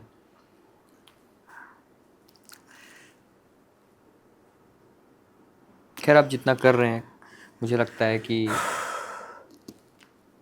कुछ लोग, मतलब काफ़ी लोग। सबसे अच्छी बात यह है कि मेरे जो भी साथी जुड़े मेरे साथ, वो 20 साल में भी कहीं नहीं गए, सब मेरे साथ एक आवाज़ पे खड़े होते हैं। हाँ सब एक आवाज़ पे खड़े होते हैं। अच्छाई है सबके अंदर, हाँ बट वो ना एक जो एक स्टेप लेने वाला होता है ना, वो थोड़ा मिसिंग होता है ना। देखिए मैंने ना कुछ चीज़ें फॉलो करके चली, जैसे हम लोग गांव में रहते हैं, हालांकि वो अब गांव जैसे तो रहे नहीं, जैसे नोएडा के गांव नहीं रहे हैं, ऐसी मेरठ के गांव नहीं है, लेकिन मैंने हमेशा सिर पर पल्लू रखा, हमेशा बड़ों से पर्दा किया, जो मेरे यहाँ की रवायत थी। कभी 10 to 5 के बाद नहीं मैंने ऐसा कुछ किया। और अगर मुझे रात को रेस्क्यू करना पड़ा तो हमेशा मेरे परिवार का कोई ना कोई मेरे साथ रखा मैंने कि आप रहो। वो सब चीज़ें इतने शिद्दत से मैंने फॉलो की कि कभी किसी को ये मौका नहीं मिला कि वो मुझ पर उंगली उठाएं, क्योंकि मुझे अपने मायके की भी इतनी चिंता थी और ससुराल की भी इतनी चिंता थी। मैम अब तो आपने बहुत ज़्यादा बोल दिया, अब तो लड़कियों को ये हो गया कि माई लाइफ माई रूल्स, चाहे my body also, my body also, कि तुम कौन होते हो मुझे कपड़े पहनने या फिर उस पे। इसमें रोकने में। और ये कहाँ, और मुझे नहीं पता कि इस पॉडकास्ट को देखते टाइम इस कमेंट पे कितने लोग मुझे भी ये बात बोलेंगे कि तुम्हें क्या मतलब है मैं कुछ तुम्हें भी क्या पहनूं। कहते हैं लोग कि तुम्हें क्या मतलब है कोई क्या भी कर रहा हो, लेकिन उनको तो देखो जिनको है मतलब, जो नहीं चाहती कि मैं ये करूं। जब मैं देखती हूँ ना एक लड़की को निकालती हूँ और वो नंगे कपड़े पहन रही, तो सबसे पहले मैं कहती कुछ दे दो मुझे पहनने के लिए, दुपट्टा नहीं है आपके पास, अच्छा। वो दे दो। तो मुझे वो इतना मेरे लिए ऐसा पल होता है कि कहाँ इनका तो नारी अंदर की कहीं मरी नहीं, वो तो है। ये तो आज भी नहीं चाहती किसी को अपना जिस्म दिखाना। सही बात है, मजबूरियाँ। नहीं उठ सकती वहाँ वो दुपट्टा, और नीचे उतर के वो कभी उतारती नहीं है। देखा बहुत। मैं खाली उसकी बात नहीं करती। मैं अगर बताऊँ आपको कि एक लड़की, किसी ने मुझे फ़ोन किया, मैं घर थी उस दिन, मैं कहीं नहीं गई, किसी ने मुझे फ़ोन किया कि अरे एक लड़की वहाँ पे है, मतलब किसी जगह का नाम लिया और सुना है कि वो IAS की बहन है। अच्छा। मैंने कहा अच्छा। वो जगह थोड़ी सी ऐसी थी कि मुझे जाने में संकोच हो रहा था, मतलब थोड़ा खतरा लग रहा था। फिर भी खतरा तो मेरा तिरोहित हो जाता जरा सी देर में। चल मैं चलती, मैंने कुछ नहीं, खाली एक बच्चे को लिया अपने वॉलंटियर को, मैंने कहा चल तू और मैं ही चलते हैं, ठीक है। ये तो आसपास की बात है, बहुत हमारे नज़दीक था, 1-1.5 किलोमीटर पे। तो मैं गए, औरतें इकट्ठी हो गई, तो हमने कभी एक लड़की आई हुई है तुम्हारे यहाँ? कहा नहीं हमारे यहाँ तो कोई लड़की नहीं आई हुई। फिर एक ने कहा नहीं नहीं आप गलत जगह आ गई, वो फलाने के घर में। अच्छा। हाँ, तो मैंने कहा चल सकती है, और ना हम ना जाओ, वो तो खतरनाक लोग हैं, हम तो नहीं जाने के वहाँ। और मैंने कहा कहीं पे जी वो तो बहुत बुरी हालत में है। मैंने कहा कैसे? कि वो ऊपर के कमरे पे है और वहाँ जीना ना है उनके, सीढ़ी से चढ़ते उतरते हैं, तो वो जब उतरता है वो बंदा तो सीढ़ी हटा देता है। अच्छा। तो वो ऊपर ही वहाँ गर्मी में मरती रहती है, वो कच्चा कमरा नहीं है, ना पंखा है ना कुछ है। और वो IPS की बेटी बहन हाँ IAS की। मैंने कहा चलो ठीक है। हम उस घर में गए, हमने कि उतार दो भाई उसे। पता नहीं, ये तो मुझे भी लगता है कि पता नहीं वो डर कहाँ चला जाता था उस समय। तो किसे औरत एक बोली बड़ी मुझसे तरेर के, मैं कहा तरेर के मत करना, बात उम्र है तुम्हारी इसलिए बख्श रही हूँ, नहीं तो इतने थप्पड़ लगाऊंगी तुम्हारा कर दूंगी मार मार के। लड़की उतारो। अरे वो तो मेरी उसकी लड़के की बहू है। मैंने कहा तो क्या बात होगी, मैं नहीं मुँह दिखाई दे सकती उसे। ला नीचे सीढ़ी वीढ़ी लाई, चढ़ाई, किसी तरह लड़की को उतारा। तो उसने बिल्कुल उसी कम्युनिटी के स्टाइल में एक लाल रंग का बिल्कुल वो पहन रखा और ऐसे दुपट्टा ढक रखा। अच्छा। हाँ, मैंने कहा बेटा पढ़ी लिखी हो? हाँ। कितनी? BA कर रखा है। तो मैंने कहा ये तो बहुत बुरा हाल है, तुम इससे शादी कर ली? हाँ। कैसे करी? ऐसे ही। और मैंने कहा इससे तो जॉब कर लो, सारे दिन ऊपर पड़ी पड़ी क्या करती हो गर्मी में? जॉब अजीब सी हो रही। मैंने कहा बैठ मेरे साथ बाइक पे, गाड़ी भी नहीं ले रहे थे हम। मैंने कहा भाई विरोध मत कर देना बिल्कुल भी, नहीं तुम्हें नहीं मार सकी ना तो खुद मर जाऊंगी यहीं, और तुम्हें सबको फंसा के जाऊंगी। हमने लड़की को बीच में बिठाया, मैं पीछे बैठी और मैं कहा चलो। हम दौड़ गए वहाँ से। मैंने कहा हमारा पीछा तो करेंगे। मैं सीधे उसे ऑफिस लाई, तब उसने बताया अच्छा कि मैं चलिए ये ट्रक ड्राइवर है और दूसरे समुदाय का था। मैंने खैर उसके घर फ़ोन किया, उसके ताऊजी ने फ़ोन उठाया और उन्होंने कहा कि ये तो जी आपने बड़ा अच्छा काम कर दिया। और उन्हें पता ही नहीं था घर वालों को? नहीं, वो ढूंढ रहे थे। अच्छा, ढूंढ रहे थे। हाँ। तो देखिए मैंने जब वो आए इतना कांप रहे थे वो, और उन्होंने वो मुझे कहा जी आज तो आप हमसे बहुत झूठी हैं पर आपके पैर छूने का मन है। मैं भी इनकम टैक्स अफसर से रिटायर हूँ और बेटा मेरा IAS है। तो भी ढूंढ रहे थे बट उसका कोई पता नहीं था ना। अच्छा, तो ये प्यार में फंसा के लड़की को प्रोस्टिट्यूशन में भी डाला जाता है? पता नहीं वो कहाँ डालता अब इसको, कुछ तो करता नहीं। ऐसे भी इंस्टेंसेस बहुत ज़्यादा प्यार में तो बहुत ज़्यादा है, सबसे ज़्यादा प्यार में आती हैं लड़कियाँ। वो अच्छे खासे लड़के छोड़े हुए होते हैं उन्होंने, ये लड़की भी तो प्यार में गई। तो मतलब ये प्यार करके फिर इसके बाद 2-3 चीज़ें, या तो मे बी प्रेगनेंसी वाला केस होता होगा। ना प्रेगनेंसी तो होने नहीं देते, फिर तो उनका मार्केट ही डाउन हो जाएगा। तो प्यार में फंसाने के बाद से मार्केट कि तक चलो कैसे पहुंचती ऐसे है? पूछती को कहते हैं भाई घर वाले तो शादी करेंगे नहीं, मेरे घर वाले भी नहीं तैयार होंगे, मैं दूर लेके चलेंगे, हम वहीं शादी कर लेंगे, फिर आके बताएंगे जब घर वालों को तो अपने आप मान जाएंगे हमने तो शादी कर ली, और कोर्ट मैरिज करेंगे। ऐसे बोलते हैं। कौन कोर्ट मैरिज करता? कोई कुछ नहीं करता। फिर ले जाके तो वो उनकी हिरासत में है, वो जो चाहे करे। और अगर एक यहाँ की लड़की और उसे इतनी दूर ले जाके अगर रख लिया गया, वो कैसे भागे? सही बात। क्या पता, अब पैसा भी नहीं उसके पास, क्या रास्ता है उसके पास? इन सब मतलब किसी पे भी भरोसा करने से थोड़ा सा बचना चाहिए। बच्चों, अपने माँ बाप को बताओ। अगर आपका किसी से अफेयर भी है, माँ बाप को बताओ कि मम्मी हमारा, वो पापा से डर लगता है तो मम्मी को बताओ, मम्मी हमारा ये मेरे इस लड़के से दोस्ती है।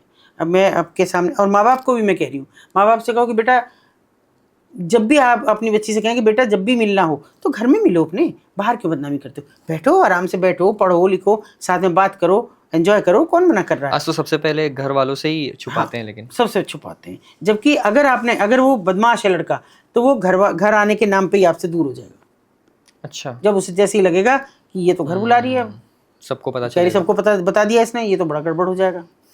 वो कभी सामने आते ही नहीं है वो लड़के। इन बातों का ध्यान रखना चाहिए लड़कियों को, क्योंकि जब तक हमें लगता है कि जब तक हमारे साथ कुछ नहीं हो रहा, ऐसा कुछ होता नहीं है। हाँ, क्योंकि ये चीज़ें हो रही हैं, तभी हम इस बारे में बात भी कर रहे हैं। बिल्कुल। मैम ने अपने लाइफ के 30 इयर्स इन्हीं केसेस को देखते हुए बिताए हैं। एंड इस 30 सालों में मैम के ऊपर हमला भी हुआ। सब कुछ हुआ है। ऐसा समय देखा कि जब अभी इस पॉडकास्ट में हम बात कर रहे थे कि आप शायद सुन भी नहीं पाओगे, और ऐसे परिवेश में लड़कियां रह रही हैं।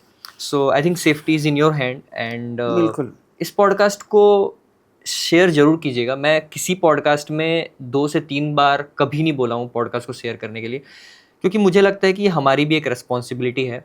क्योंकि अभी मैम ने बताया पॉडकास्ट शुरू होने से पहले ही कि पॉडकास्ट देख के ही एक लड़की ने मैम को मैसेज किया, और फिर वो लड़की रेस्क्यू हुई।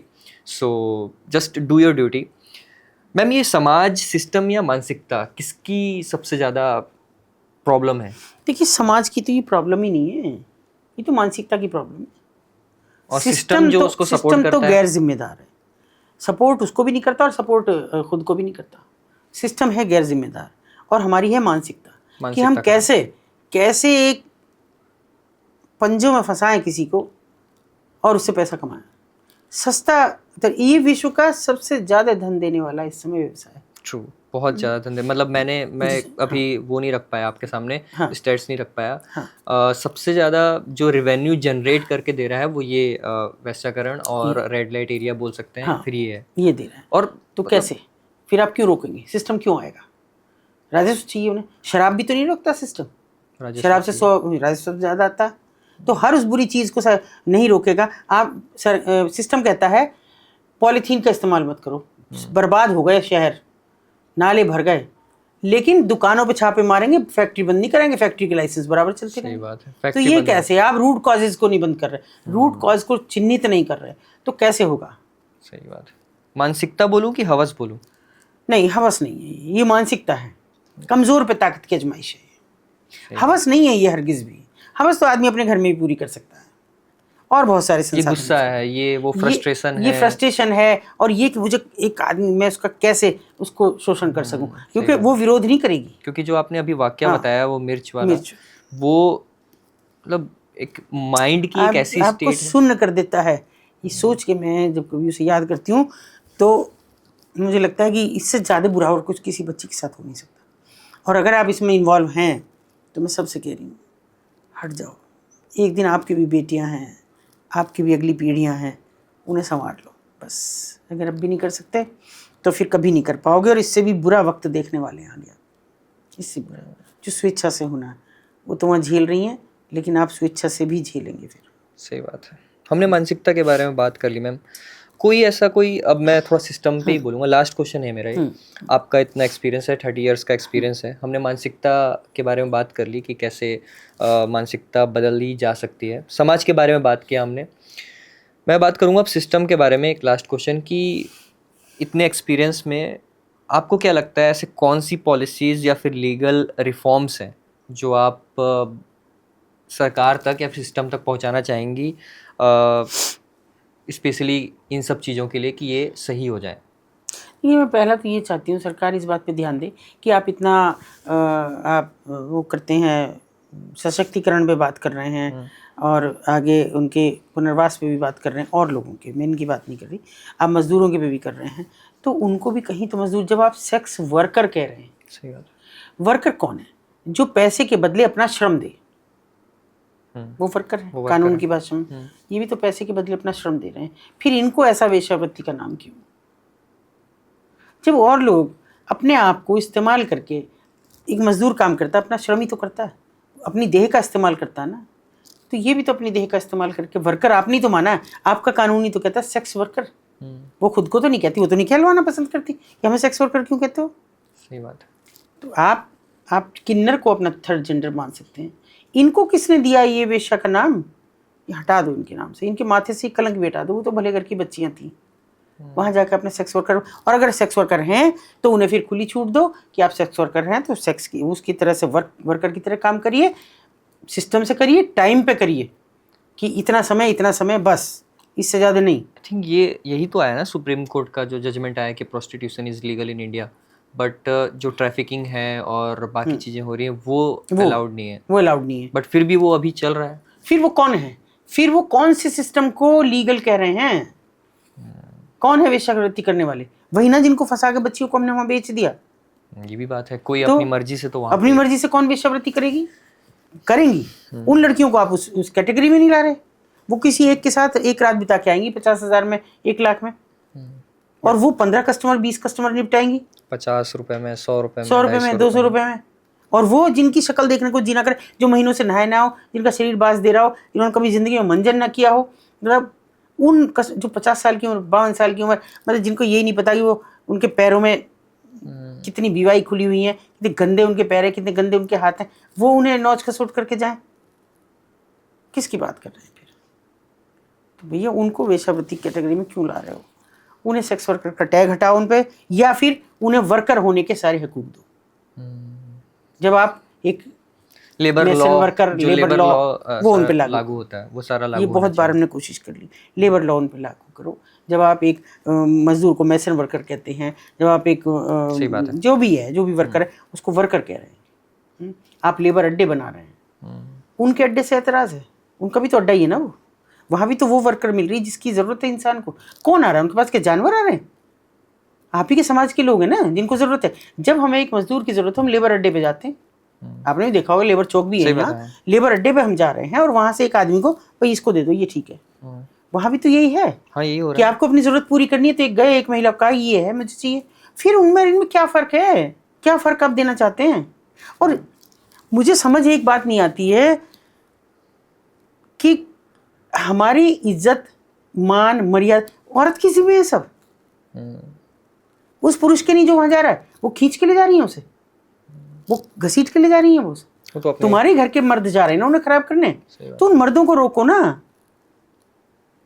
उन्हें सरकार उन्हें लेबर माने और इनको, इन मर्दों पे रोक ले, इनको जेल भेजे। कोई कस्टमर जेल नहीं जाता, कभी औरतें जाती हैं। क्यों? कोई अगर प्रताड़ित करके अगर आया तो वो जेल नहीं जाएगा? कैसे साबित होगा? कहाँ से ढूंढे उन्हें? उनके क्या आधार कार्ड जमा हो रहे हैं वहां जाने से पहले? सही बात। कौन ढूंढेगा उनको?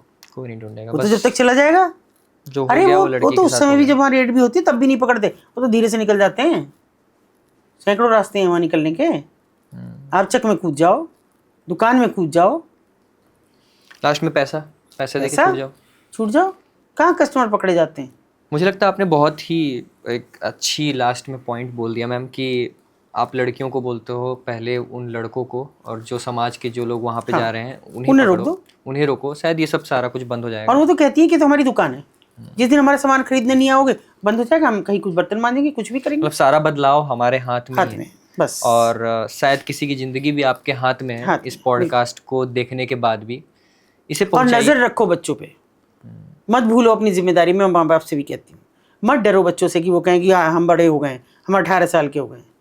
ऐतराज़ करो इन बातों पे, लिख के करो। सोशल मीडिया खुला पड़ा है। अभी मैं एक वो देख रही थी, उसमें वो लड़की कहती है, मामा अब मैं 18 साल की हो गई हूँ, ऐसे मत टोका करो, मेरे कमरे में बिना नॉक की मत करो, नॉक जबरदस्ती मैं तो करती हूँ। अगर मुझे कोई बच्चा कह दे तो मैं 100 बार बजाऊंगी उसका दरवाजा। और मैं मेरा तो एक बच्चा है छोटा, वो दरवाजा अगर बंद भी कर लेता, मैं 10 बार कहती दरवाजा क्यों बंद है भाई, ऐसा क्या काम कर रहा है कि जो तू हमारी नजरों से छिपाना चाहता है, खोले। ये क्या बात हुई, हमारे हक ही खत्म हो गए माँ बाप के, तो तभी तो बच्चों के नहीं रहे। भैया करो, तुम लोग भी हो समाज में, सोसाइटी में एक जागरूकता फैलाने का काम कर रहे हो, तो वो लोग नहीं कर सकते क्या? कर सकते हैं। मैं तो यही कहूँगी कि भैया माँ बाप सुधर जाएंगे तो बच्चे भी सुधर जाएंगे बस, और उन्हें वर्कर का हक दो। होपफुली ये पॉडकास्ट पहुँचे जिन लोगों तक पहुँचना है। और मैं अभी बोल रहा था कि शायद आप भी अब अपनी एक रिस्पॉन्सिबिलिटी पूरी कीजिए, इसे पहुँचाइए इस पॉडकास्ट को जहाँ तक पहुँच सकता है। आपका एक शेयर शायद किसी एक की लाइफ हो, और रेस्ट जागरूक रहिए। दैट्स ऑल जो मुझे बोलना है। और thank you very much ma'am, आपने अपना इतना मतलब, अब मुझे लग रहा है कि आपका एक समय कितना कीमती है, और शायद वो किसी की ज़िंदगी है आपका एक घंटा। And we are very proud कि मुझे ये स्टेज शेयर करने का मौका मिला। Thank you very much.